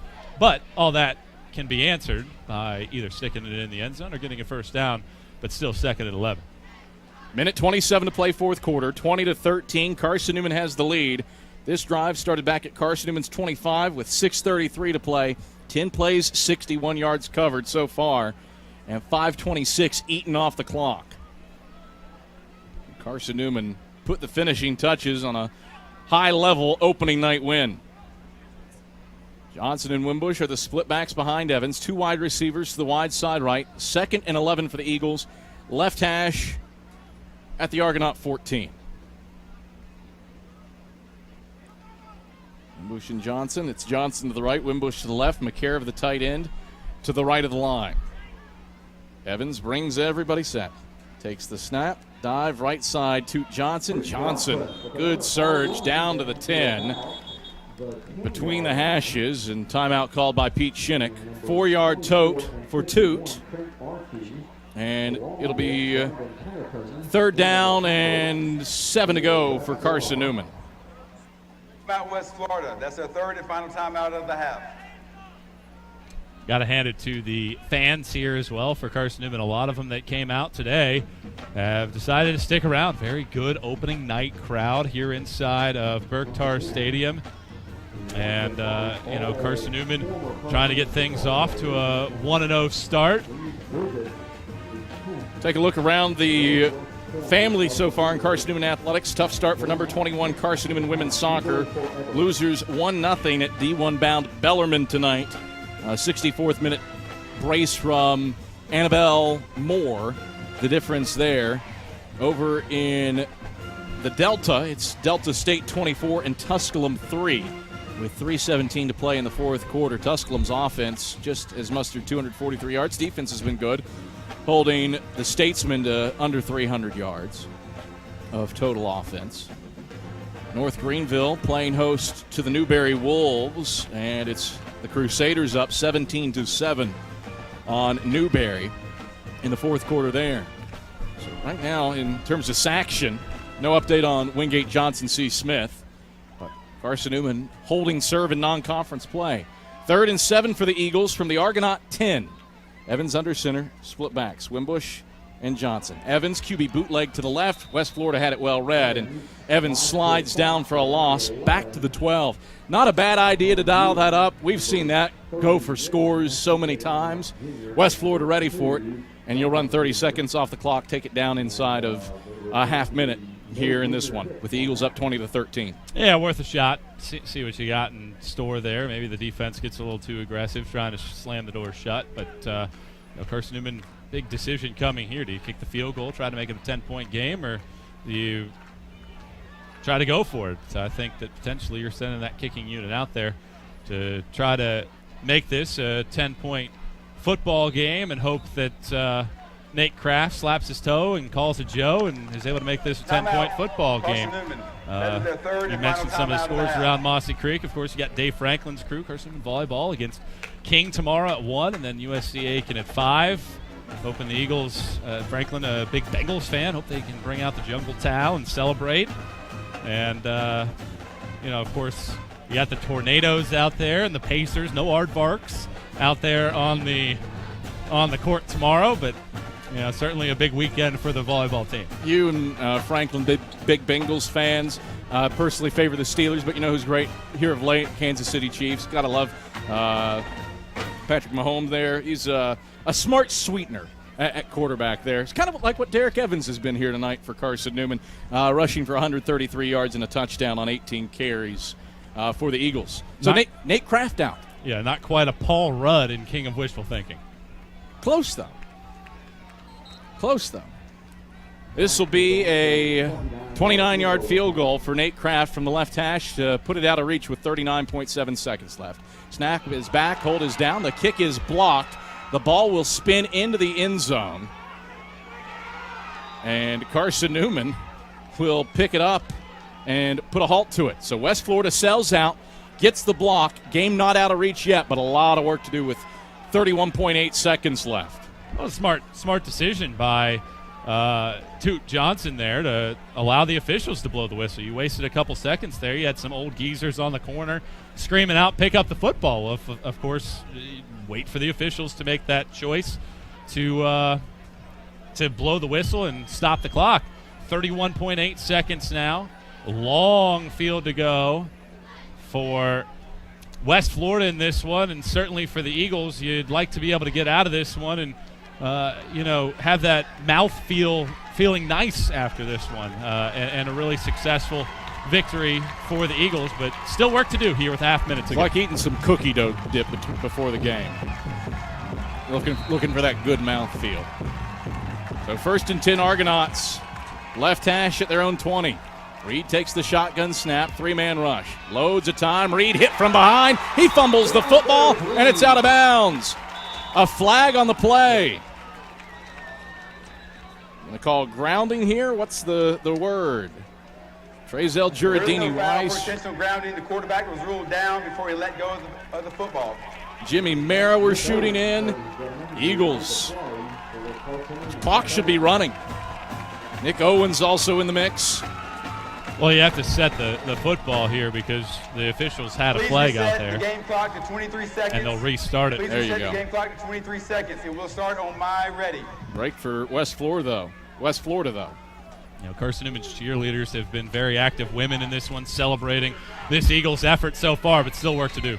23 seconds left. Snap back to Reed on 2nd and 16. Steps up, zings middle of the field.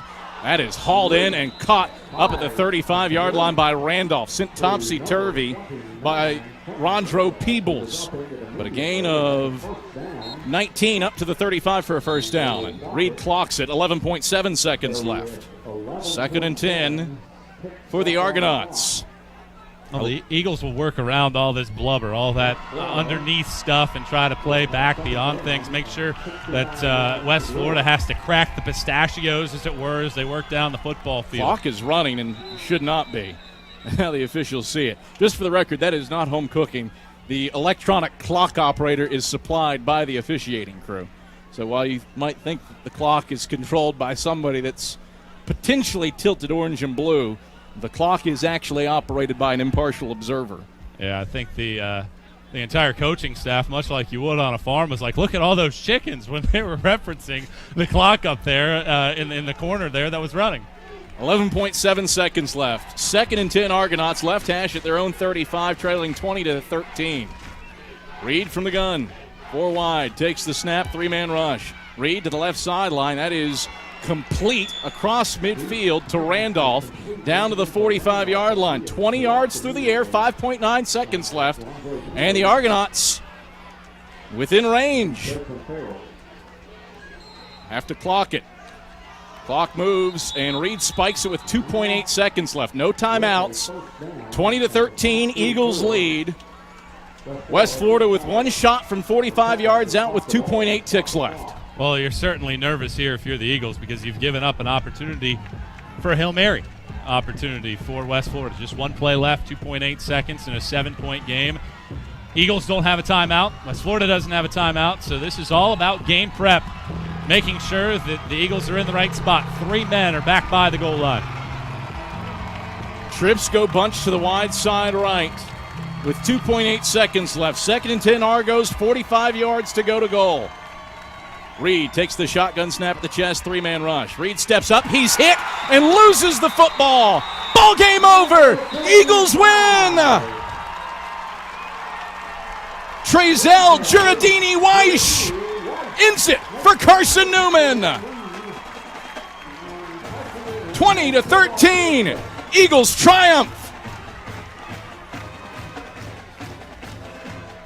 What an effort by Giardini Weiss, one-on-one on the outside. And, of course, when you're throwing the Hail Mary, you have to have time in the pocket. And Giardini Weiss, I don't know if we've called his name all night long, but he comes up with the biggest play in the biggest spot, doesn't force anything in the back end of that defense, and Carson-Newman is able to survive this one and start the year 1-0. Giardini Weiss, his nickname in high school was Houdini, because, as he told me one time, I made quarterbacks disappear.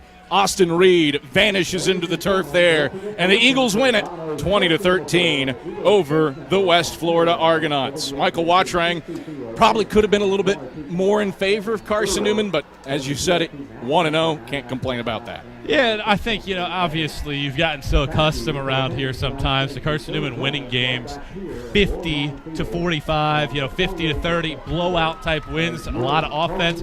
Some missed opportunities in this game at the end of the day. But certainly for the Eagles, I think you have to be excited because you get a win. Last year, a game like this where they had to really slop through it, it was a struggle. And you ended up coming up on the short end of the stick. Now you get 16 days to rest, recover, make some adjustments. You were able to see a different team and a quality team in West Florida that plays in a tough conference.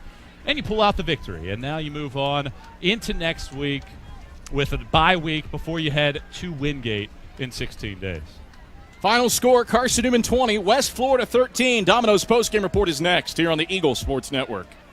Domino's Pizza in Jefferson City and Morristown wants to help feed your business. When you're hungry at lunch, show your business card at Domino's in Jefferson City and Morristown when you make your purchase for pickup or delivery to get 25% off the entire order. That's 25% your order at Domino's in Jeff City and Morristown when you show your business card. Call 865-471-6700 to get a pizza. Domino's, the official pizza of the Carson-Newman Eagles. At InterDigital, we strive to be a leading provider of cutting-edge digital and marketing solutions. At InterDigital, we want to help our clients find success. Our team of technology gurus work together to ensure InterDigital continues to progress forward as technology advances. At InterDigital, we make technology work for you. Visit interdigital.com for IT support, web development, virtual tours, graphic design, internet marketing, mobile app, and film production services. InterDigital, laser focused on your success. Everyone in my family uses electricity differently. But when it comes to our Touchstone Energy Cooperative, we all think about it the same way. The co-op is power. Sure, electricity turns the lights on, but power is the information I get from my co-op about efficiency, safety, technology, and I trust the co-op because we are the co-op. They're our neighbors. Our friends. Our home. Powering the Eagles and Mossy Creek, we're your trusted energy partner. The game's over, but we're just getting warmed up. The Domino's postgame report hits the air in 60 seconds on the Eagle Sports Network. Hello, my name is Phil Jones. I'm the senior pastor at First Baptist Powell. In life, there are two approaches. First approach says that God exists for me. He exists to make me happy. A second approach says that I exist for God. I exist to glorify Him. And it's in that second approach that we find genuine, true joy. That's the approach we take at First Baptist Powell. Join us this Sunday at 10:30. We look forward to seeing you. Carson-Newman Eagle football has been playing football since the 1880s. Well, Vaughn Pharmacy hadn't been around that long, but they're both great East